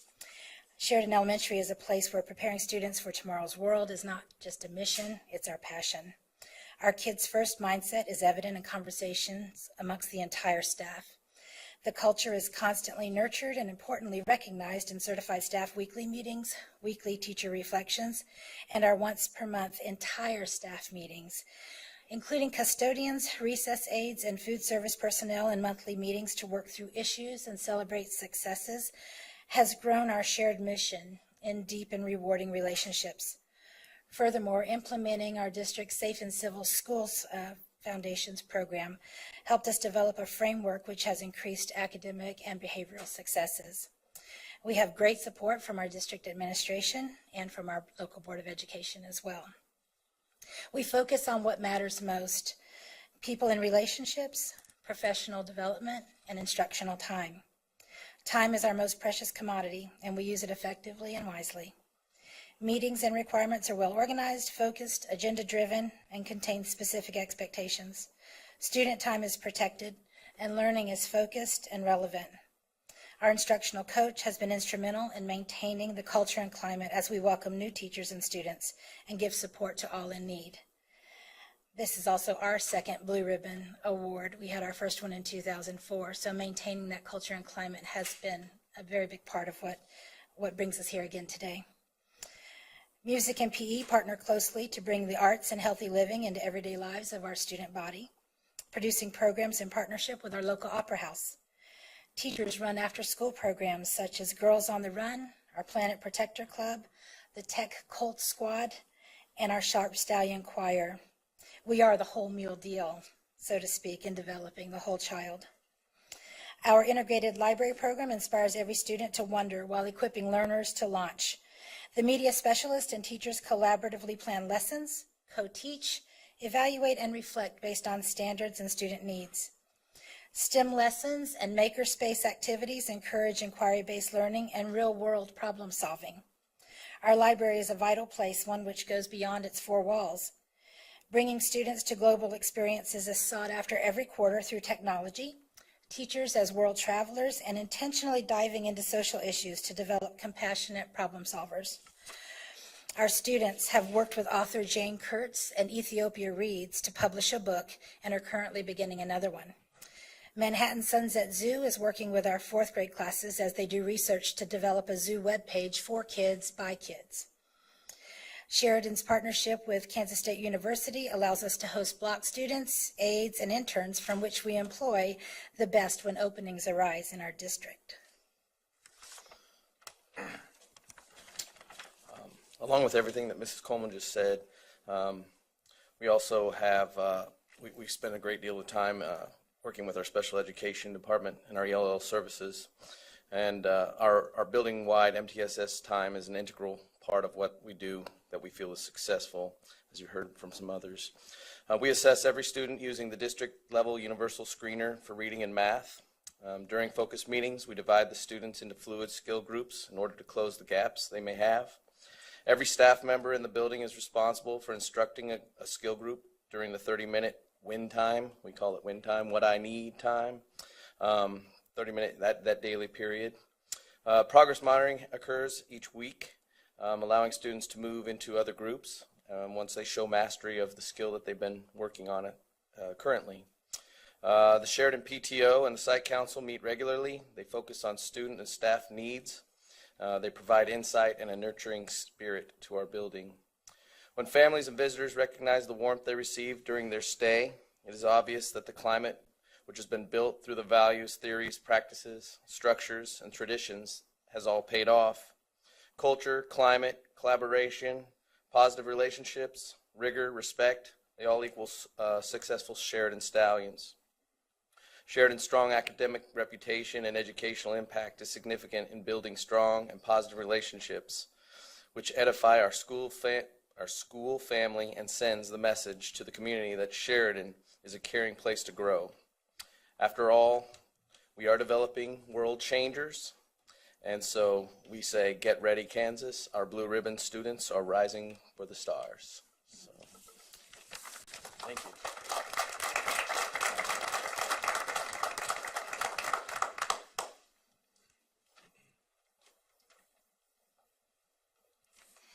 Good afternoon. I'm Melissa Young, principal at Wyantier Elementary in the USD 260 School District. And today I have brought my superintendent, Ms. Heather Bohati, and also one of the veteran teachers at Wyantier, Ms. Kelly Mize. She is one of our tier reading instruction teachers within our school, and as many of the things I talk about today, a very key component into our success, as well as all of the staff at Wyantier.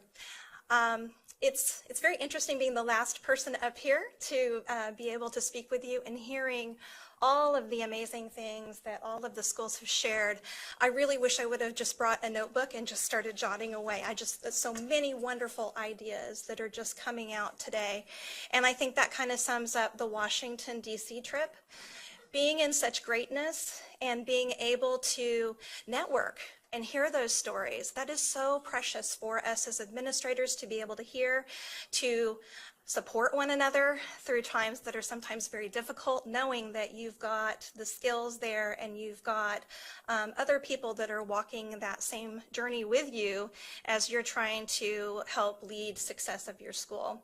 And not only that, but also knowing that there are 347 schools, roughly 347 schools nationally that are recognized for this, and knowing when you cross that stage, you're representing everybody, your staff, your district, your community. And so when we walked across the stage, yes, we were one of those groups that danced. We did dance. Okay. So just sharing a little bit of what I wanted to do in my speech is just talk a little bit about really the process, the journey of National Blue Ribbon. I received notification from my superintendent, and at that time it was Mr. Craig Wilford, and he said, Melissa, how do you feel about filling out this application for National Blue Ribbon? And I really had to pick myself up off the floor, because another thing that you need to know about me is that this is my 3rd year as an administrator. Another unique thing that you might want to know about is that this is, well, my 17th year within Wyantier, my 3rd year as the administrator there. So you can imagine the longevity of a career and then being able to guide through leadership at my school. What an amazing opportunity it was for me to be able to do that. So when I began to detail all of our success, I felt that immense pressure to be able to talk about school improvement, staff development, student and parent engagement, curriculum selection, and our school climate, and really sum it all up. And again, as I mentioned, I have known for quite some time that we were putting good practices in place at Wyantier, and boy, was I enthusiastic to showcase it and to explain what a great place Wyantier was. And I just want to give you just a few of those details today. During that process, I identified many ways that our staff, parents, district, and community had led to our success. And that's really the basis of what I want to present to you today, is that it takes that entire system working together to reach that level of success. It takes everybody.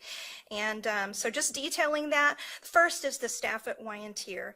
They are made up of individuals that work within a Title I school. And you can imagine at times that that is very, very difficult and challenging. And then realizing that the National Blue Ribbon, we were awarded that because we closed achievement gaps within our school. And they work tirelessly. The role of meeting students' needs is met with that skill and determination by all staff. It's not just classroom teachers. It goes all the way down to our para-staff, our janitors, and also any adult that works in the building. And as I'll talk about later, our community and parents as well. And in addition, many of the teachers at Wyantier have volunteered their time to outreach through school clubs and as working as tutoring staff. Our running club, which Ms. Mize also helps in sponsoring, had 80 students throughout our fall session who attend once a week, and we had a running event where small groups of Thunderbird families, students, and teachers participated in the Wichita Turkey Trot. So to have families out there running side by side with our staff and reaching running goals was amazing to see. And, you know, because of all of these clubs, including Running Club, our students are thriving and are inspired through our after-school activities. We really have students that are wanting to come to tutoring or wanting to build those relationships with teachers after school, and sometimes it's our struggling learners, but we make it fun for them and we provide snacks, which is great. I see staff striving every day for student achievement by doing some of these key elements that I want to share. They're engaging all students using KAGAN, cooperative learning structures, building upon those social skills. They're integrating subject areas with relevance and rigor. So really evaluating if their teaching is effective and if we can bring it those higher order thinking skills and lessons. Providing hands-on inquiry-based learning through Project Lead the Way. That is our science curriculum that we're using. So again, it has that cooperative learning factor, again, integrating social skills.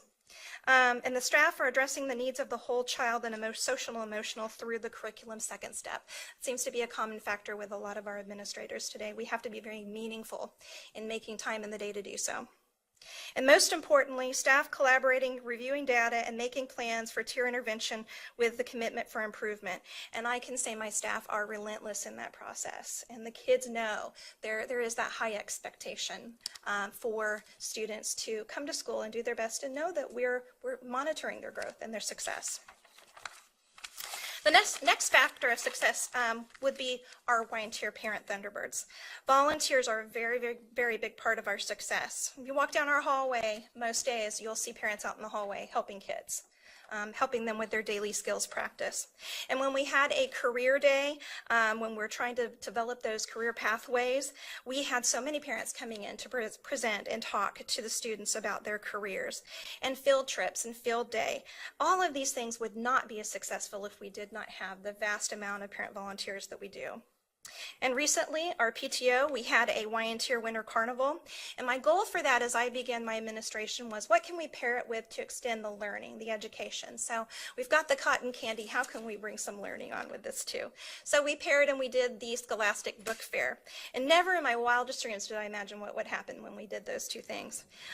This year, even Paramounted, the first year we did it, in 4 hours, our school sold over 5,000 books to students in attendance. And we had about 200 families that showed up for this event.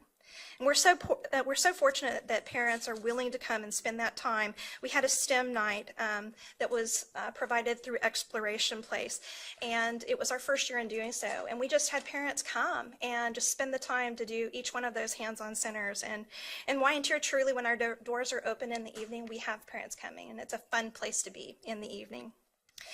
I want to mention next the Derby School District and their support that they have given Volunteer Elementary through their professional development. Our Monday late start is essential in that we're given an hour each Monday to commit to professional development and school improvement.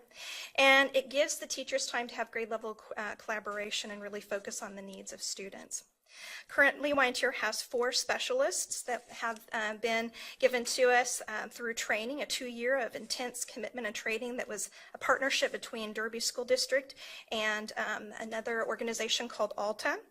I can vouch that 2 years of training is quite intensive. But after that training is complete, our teachers, those 4 teachers, are able to complete a program called Take Flight and instruct our students on that, of which Ms. Mize is also a certified academic language therapist. They work with students that are 1 to 2 grade levels behind, working on not only mindsets of reading, which are sometimes the stumbling block to begin with, but then after that they're working on systematically and sequentially teaching students the skills that they need. And we see that growth in the coming years within that second-year period. We begin to see that growth once we've laid down the foundation. And I think it's important to note that Derby School District is currently the only district within Kansas that has brought that type of training to our district, and we are seeing lots of growth from our students at Volunteer from that. I also want to mention our community. For community, for us, it's not only the city of Derby, but it's McConnell Air Force Base. They're instrumental in helping our students learn. When preparing for the solar eclipse that we had not too long ago, we had a Derby business owner who provided the solar eclipse glasses for every single student in the district. It was a fabulous experience to have. We could not have done that had we not had that partnership. And another business that provides us coats every winter so that we can make sure that students have that need met. And then also the Derby Recreation Commission, Wyantiers. Also, we not only excel academically, but we're a pretty physical group. And for the last 4 years, we've won the Derby Walks Award, and that promotes physical activity goals between schools in the community. So we're pretty proud of that too. As I mentioned, Wyantier is adjacent to McConnell Air Force Base, and we have about 49% of our students that are military connected. And in many aspects, it has added kind of a relationship of a small community for us. There are many different partnerships and things that we've done together, but the most important one is our Mighty Military Kids. Every Friday, we've had up to 90 students that are working with the McConnell social worker, as well as a para within our school and our school social worker, to provide a support for system for our students that have parents that are deployed. And it's really kind of a camaraderie with all of those students involved to know that we're all on the same page here. And then another important aspect of our success is our grant funding. We have been able to complete many grants through the Department of Defense to fund some of the things, as I mentioned, as Kagan, and also some of our ventures in our social emotional behavior curriculum. And it's that funding that's so important. Grants and funding are vital at this point in our schools. And without that, we may not be able to provide some of these programs for our students. So we're very, very grateful that we have that ability to receive those funds. And lastly, there's a motto at our school that sums up the overall mindset of the students. It's Wyantier Strong. We model resilience for our students, both importantly for our military connected students as they go through many changes in their young lives. And this also includes grit and perseverance in face of diversity. We model and encourage students to meet challenges with problem solving and self-regulation needed to overcome obstacles. From this motto, our staff work daily in preparing students as lifelong learners that are career-ready, independent thinkers ready to take on the future. And I thank you again for your time and letting me share all the important things that I think make the success of our school. Thank you. Do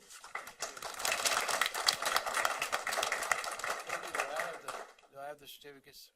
At this time, we want to take the opportunity to do some photo ops with each of you, and this is the way we'll do it. We will take pictures in the order you came up, and we'd like you to invite everybody that you brought with you to be a part of that picture.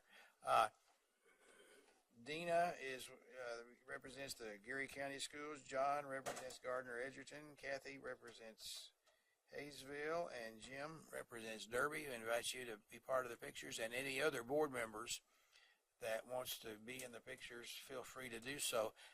But after you have your picture taken, you're not dismissed. Because when we get through, we're going to line up over there and try to get everybody. And I'm going to ask all the board members to join us at that time. So, and the rest of us, when we finally get through, we're going to reconvene at 3:15.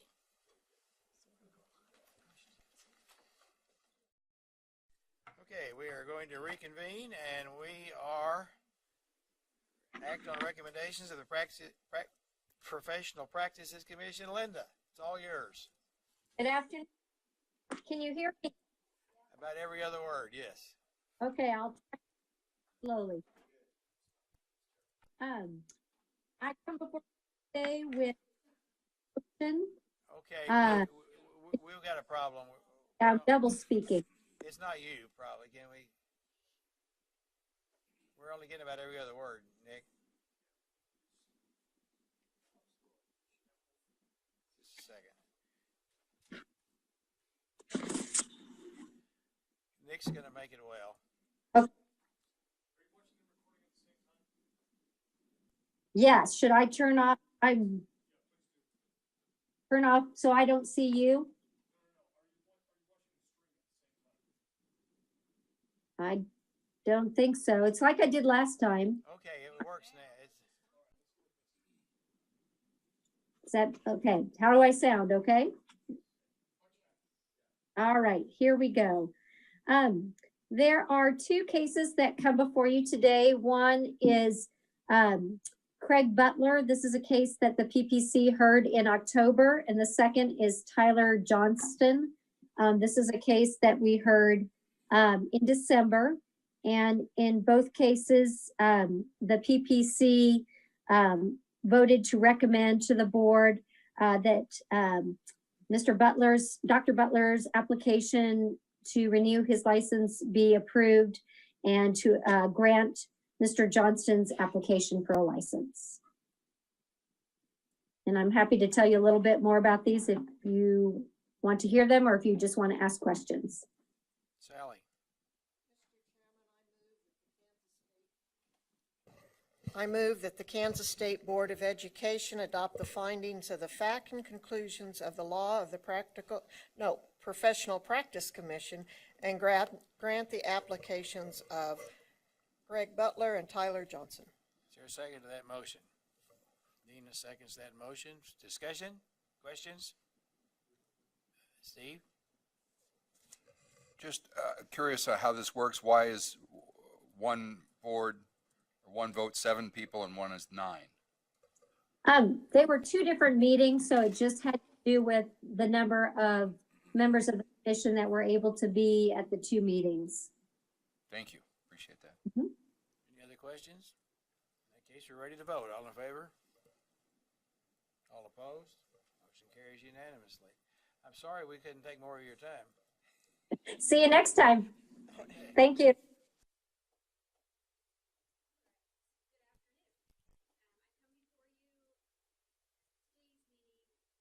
An action item is a follow-up to a receive item that the board considered at the December meeting. That's proposed amendments to the Professional Practice Commission regulations. I did just want to point out to the board very quickly a couple of substantive changes we made in reaction to KSB comments and then comments we had internally before you vote. And so if you look at page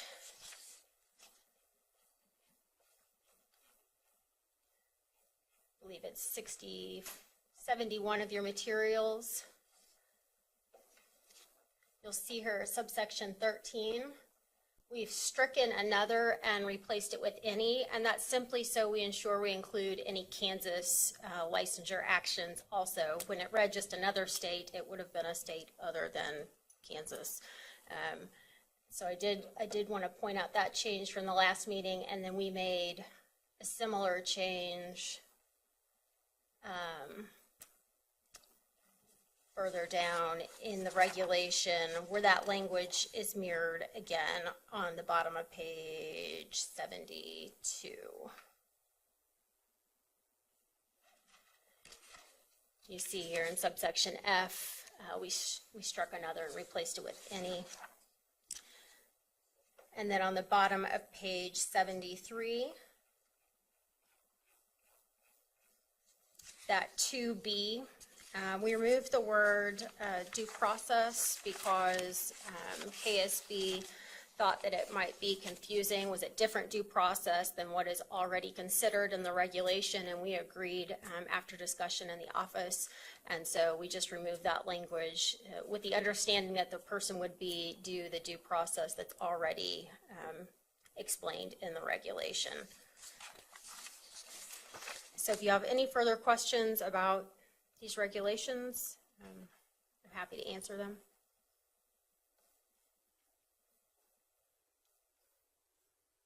Questions?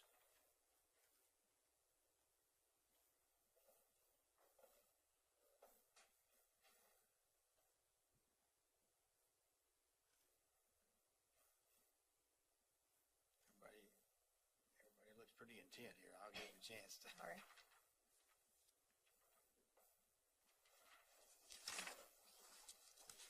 Janet. Thank you, Mr. Chair. I'll make a motion that the Kansas State Board of Education approve the submission of the proposed amendments to the Professional Practices Commission Regulations, KAR 9122-1A, to the Department of Administration and the Attorney General's Office for review. Is there a second to that motion? Jim seconds that motion. The one question, and when this is approved in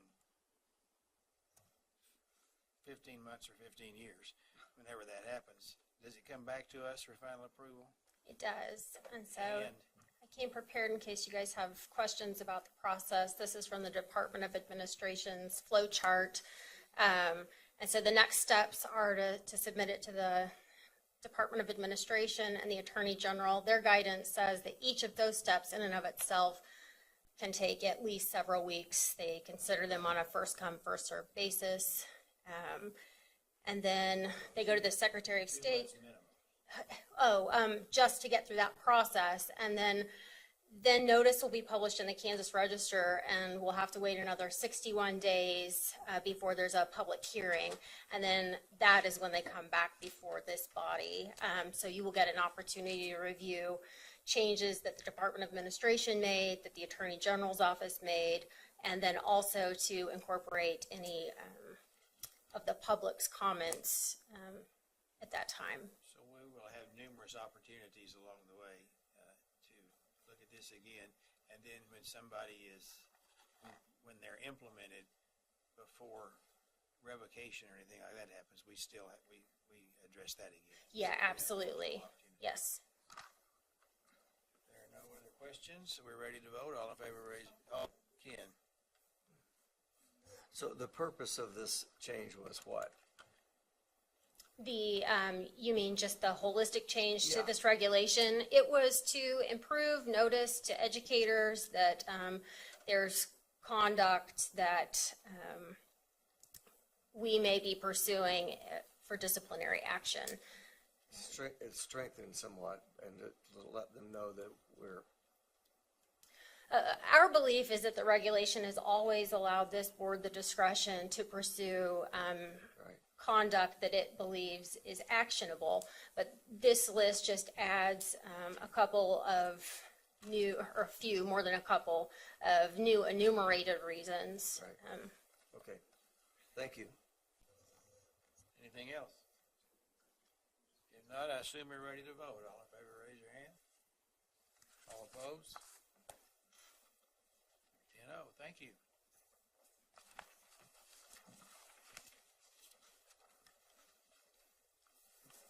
Higher Education Program Standards for Family and Consumer Science. Catherine. Yes, sir. All right. Thank you for letting me come before you today. These are proposed program standards for the higher ed institutions to use when preparing teachers. So they're what the teacher is expected to know and be able to do, not district standards. The higher ed institutions use the program standards to design programs that they want to offer, and then also to monitor and redesign programs as they seek reapproval from year to year. There are two types of program standards: the professional ed standards that address core teacher knowledge and skills in general, and you looked at those earlier this year and approved them a couple years ago, and then the content program standards for each individual license area. So we're here today to talk about family and consumer science, and I want to introduce Dr. Sally Yonke from Kansas State University. She was chair of the committee that rewrote the family and consumer science standards. Good afternoon. I'm happy to be here today. I think the most important thing for you to know of what we did with the standards in this update is that we took the existing standards and we moved them into, I'm going to say, a more sequential order. Before, it just didn't flow through normally, and also we were sure to make sure that the standards would, or the outcomes would be measurable. With that said, that means that we took old standard 2 and it became standard 1, and it more closely aligns to the impact of the individual and families, community, and the workplace. The old standard 5 became new standard 2, and we added understands and develops as something that they would be able to do with the new standard. The new Standard 3 was part of old Standard 1, and it made it more rigorous to connect both theory and FCS content together. Standard 4 put more emphasis on planning and implementing teaching strategies and assessment than we had in the previous standards. And then Standard 5 was lifelong learning or professionalism and personal development. So that's basically what we did with the standards. So it's really an update as more than a rewrite of the existing standards. Do I ask for yeah. Are there any questions that you have? I had some general questions, but go ahead and finish everything, and then I'll ask. Are you finished? I think we're finished. This doesn't have to do with standards, but it has to do with family and consumer sciences. Who still offers programs for teaching family and consumer science? Oh, the higher ed, Kansas State University and Pittsburgh State University. Those are the only two? Yes. What does enrollment look like? I could tell you enrollment is going up from where it was. I've been at K-State this is my 24th year, and the enrollment has continued to go up. Somewhere it kind of steadies out.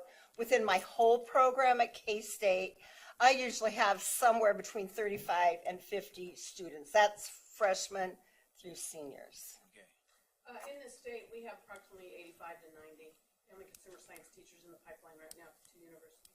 So that would be 85 students distributed, so 20 a year. We have been averaging, the last 2 years, our average is we had 17 one year and 19 another year. Okay. Doesn't have anything to do with standards. I'm just curious because It's a challenge nationally.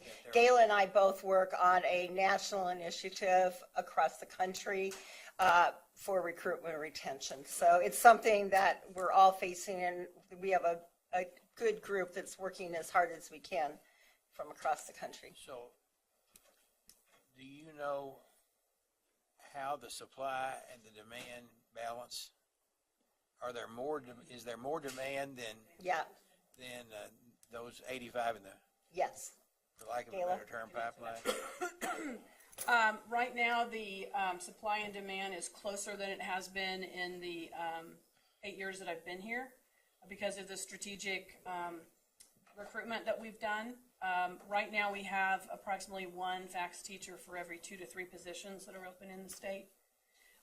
Most of those openings are due to retirements or schools that are expanding their programs. For example, in USD 501, they reopened and now they have a family consumer science teacher in all of their middle schools because of the social emotional learning and foundational civic engagement that happens in the classroom. And they saw the benefit of adding that back in. So for predicting the need, it really is a hit or miss situation, but I do know of at least 3 schools that are wanting to expand, and I know another 3 that are wanting to reopen their fax programs that they closed because they didn't have qualified applicants. So increasing those programs to meet social emotional standards, I guess that's our fault, isn't it? I don't know that that's something I would like to comment on. I don't know the answer to that, but I think what, from our perspective, and we have together, I don't even know how many years teaching experience between the two of us, middle school and high school level, and then at the college level, but we see a strong alignment with a lot of the initiatives that the Kansas is going to, and we have schools that have recognized that, especially in the 3A and smaller schools, and that's expanded some of the need in those schools. And you said you were on a task force or something for retention and recruiting. How is that working?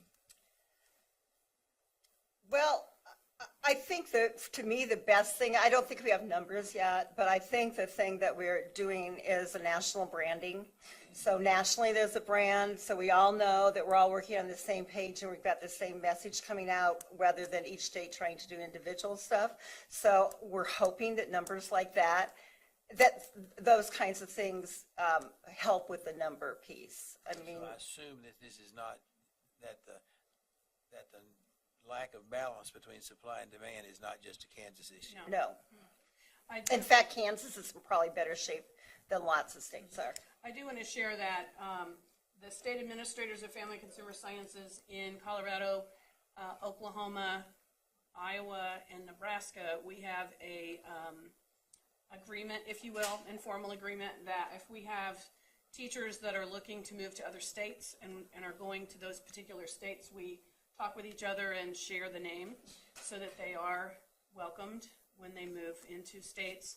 And if there's openings for Kansas, something that I have shared and it's reciprocating is if Nebraska has an opening close to the Kansas border, they send that to me. And if I have an opening close to the Nebraska border, I send it to the Nebraska state administrator, and I do the same with Oklahoma and with Colorado. So we're able to try to help each other with this. I will share that some of the research we found is the general cost of education is really seems to be a reason for a number of our students. Also, our two programs that offer family consumer science education training is in the eastern part of the state, and so the students in the western part of the state, in some cases, are not wanting to make that jump, and so there has been some discussion in working with two-year programs to provide some instruction and then link with the four-year programs to finish in a non-traditional manner, and that's really in the infancy of discussion. And there's other board members that want to ask questions, so I'll ask one more, realizing completely that it has nothing to do with your presentation. Has there been any discussion with institutions in the western part of the state about developing programs? I have not pursued any of those. What we have decided, I call a visioning every November and include several family consumer science administrators in our largest district, Wichita, FCCLA state advisor, the two teacher educators from Pitt State and K-State, myself, and we discuss issues in the state related to programming, classroom need, working with non-traditional teachers who are coming in with alternative methods in ways that we can support each other. And so the steps we've taken so far is Pitt State and K-State both have a recruitment day for high school juniors and seniors to try to encourage them to go into education and to go into family consumer sciences, because these are students who have shown an interest in the field, a commitment to the field. They might have had some success through this student organization, FCCLA, Family Career and Community Leaders of America, and they would be excellent advisors because they already get it, already get the content.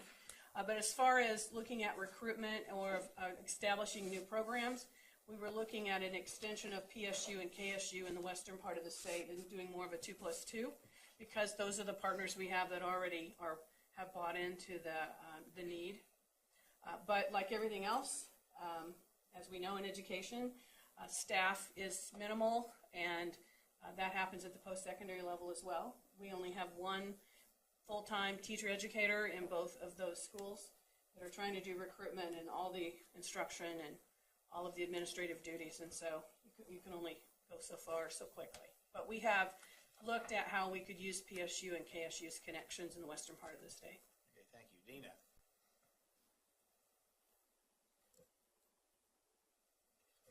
Actually, Ann had her hand up before I punch my button. If she can go before me, If you yield to Ann, that'll be okay with me. Thank you. I apologize. My computer updated itself and it destroyed my hand waving thingy, so I have to do this.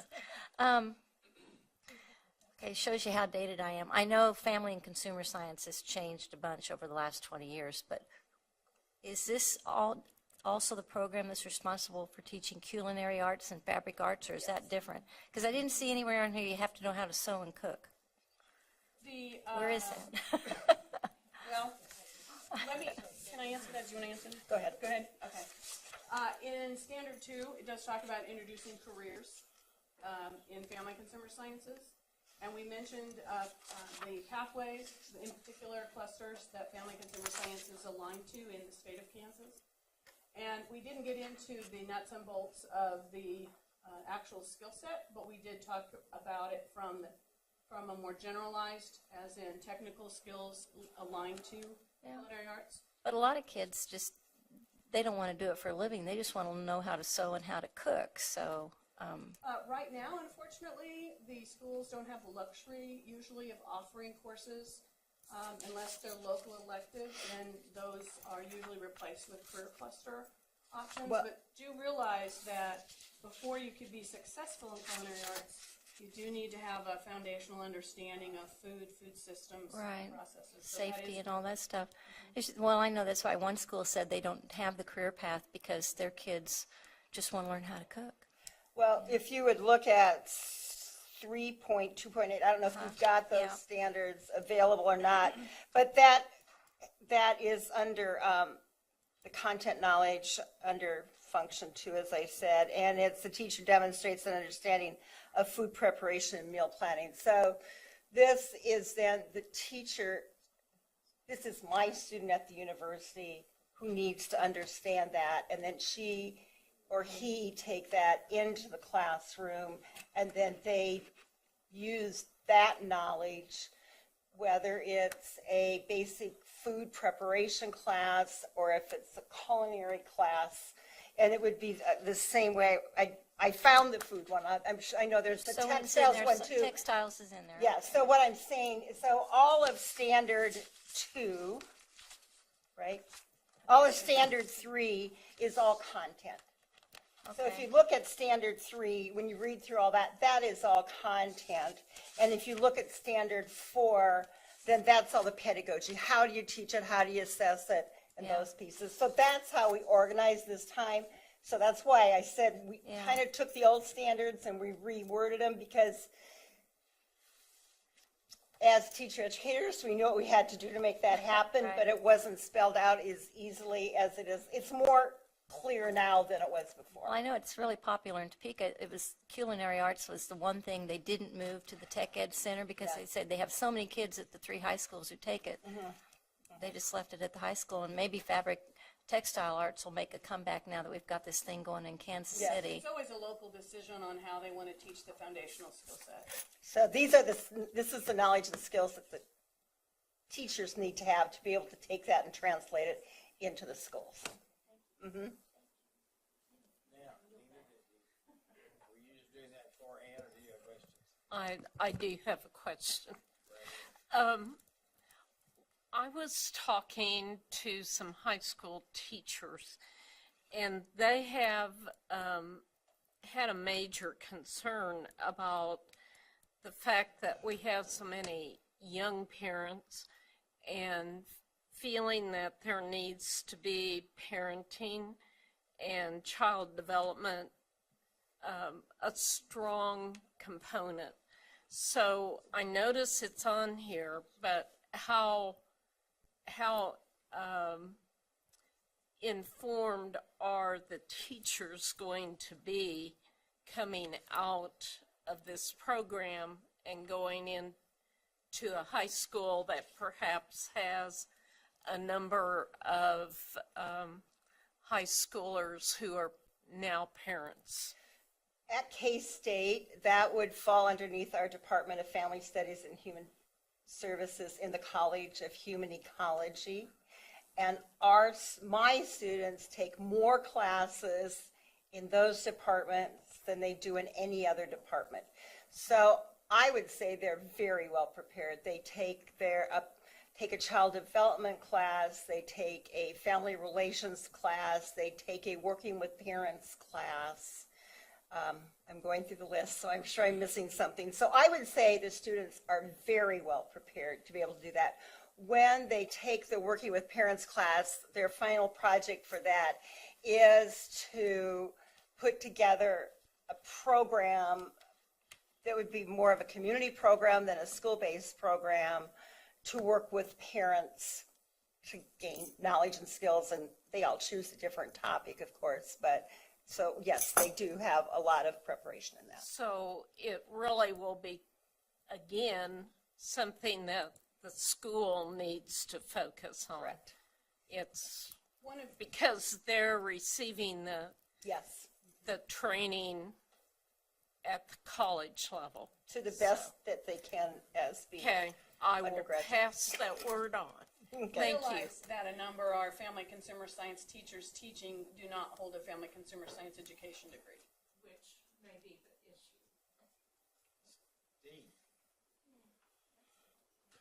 Thank you.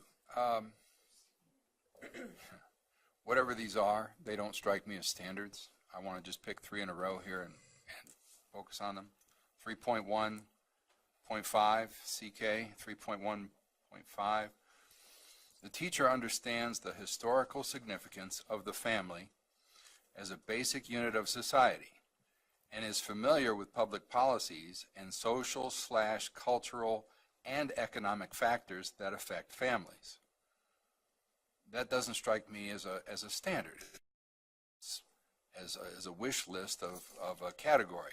The next, if I may, the next one is 3.1.6.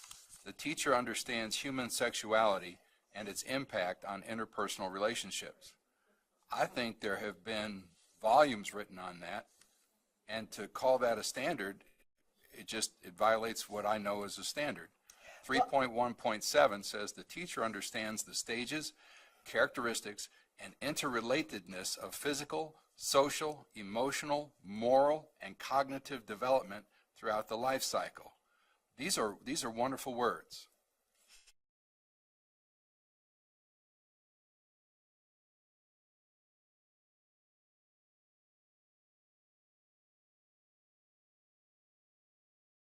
Standard 3 is the standard. So the CK is content knowledge. So this is, we're just listing the knowledge they have to have. That the teacher of family consumer sciences demonstrates an understanding of the central concepts, theoretical views, and structures of family consumer sciences. So those were not written as a standard. They were written as content knowledge. I see nothing else. This is a item, so we will be We'll be back next month. next month. Yes. Thank you very much. Thank you. And I apologize for chasing rabbits, but Okay. all right.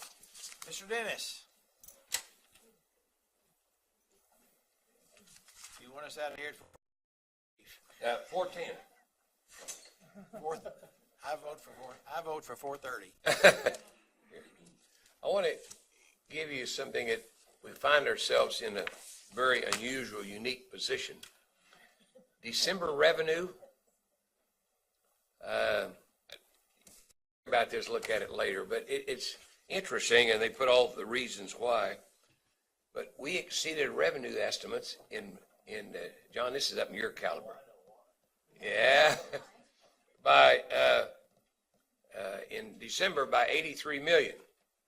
Now, John's going to tell us here in a minute how much prepayment. Well, nobody knows for sure, but knows some of it is. But anyway, 83 million is a lot of money for Kansas, even if it is prepayment. The prepayment into the state and get deduction on federal returns. That's the way it works? Yep. I think that's what. So anyway, but I wanted you to see that. But irregardless, it's good news. I think that things are starting to pick up. The other thing I wanted to share with you, we're anxious to see what the governor has to say tonight. But they introduced, Melissa Rooker introduced a bill, and I, for one, appreciate it because it tries to clean up all the things the court mentioned. Remember they mentioned you can't pay utilities and property and casualty. She got that cleanup in there. She's got the cleanup on career and tech ed, use the right year. We got bilingual cleanup in there.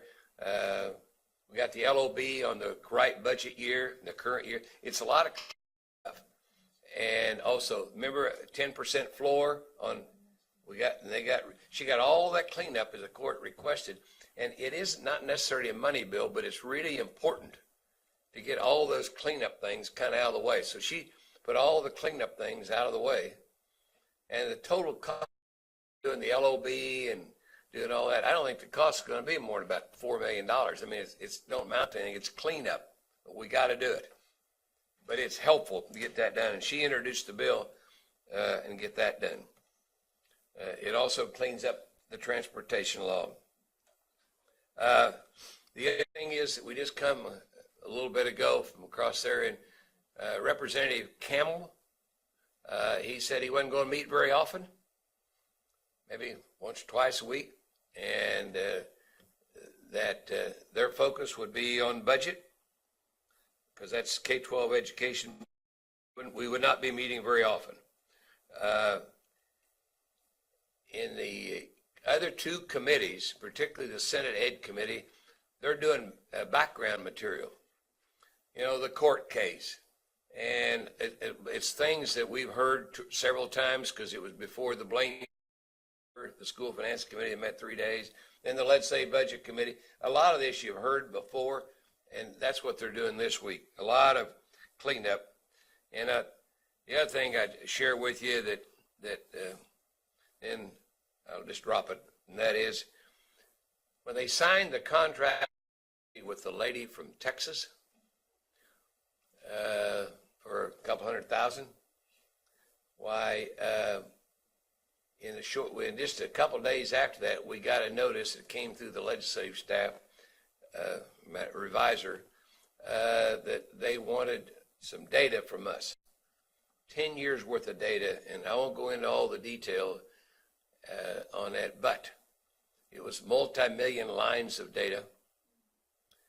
And then as soon as they signed the contract with WestEd to do some more research on education-related issues, we got a request from them. But the two studies combined, they all wanted 10 years data, amounted to a little over 20 million lines of data. And we worked day and night on that. They wanted done. Commissioner and I talked about that. We did not want to be late. We didn't know if there's a problem, it's got to be somebody other than us.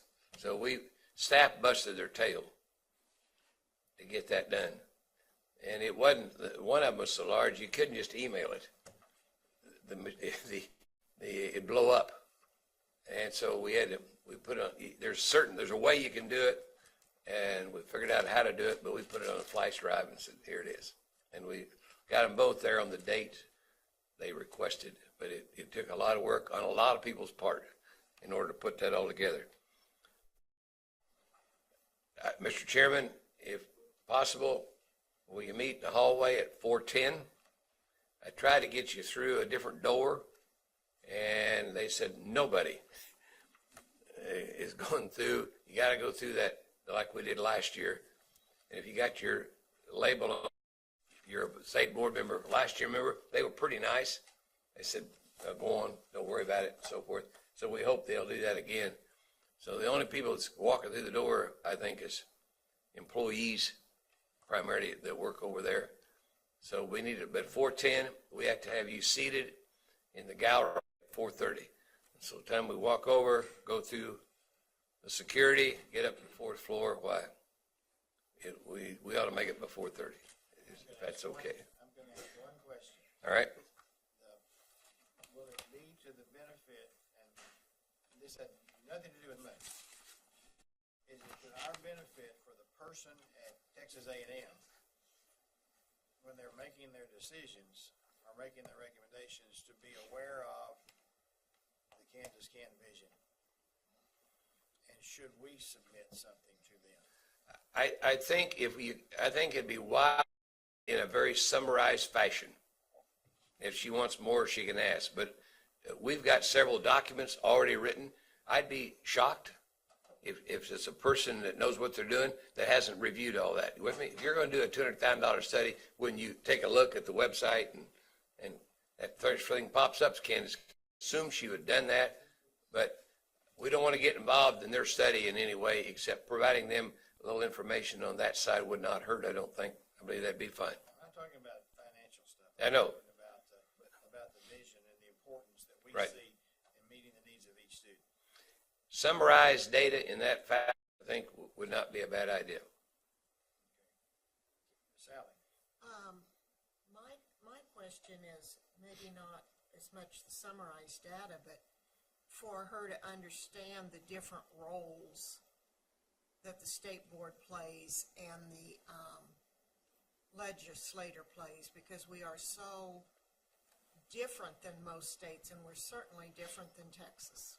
Well, you would think she would know that, KU graduate, I know. been I here, don't resident assume here, anything. and so you'd think she might know that, but that could be also included material.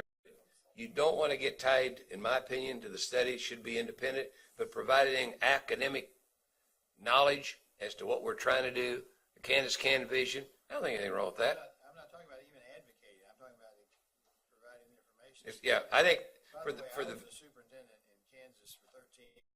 Got here, I didn't know what we did, so. and I thought he knew everything when he was a superintendent. I misunderstood. But anyway, no, I think that'd be fine. I don't think there's anything wrong with that at all. Thank you. Any questions? If not, the motion would be in order to approve the consent agenda. Sally? Second? Ken? Further discussion, all in favor, raise your hand. All opposed? Motion carries. Kathy has a, executive session motion.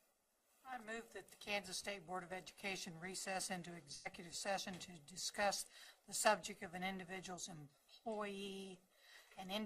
employee's performance, which is justified pursuant to the non-elected personnel exemption under Kansas Open Meetings Act. That's what that stands for, right? In order to protect the privacy of the individuals being discussed, the session will begin at 3:56, is that okay?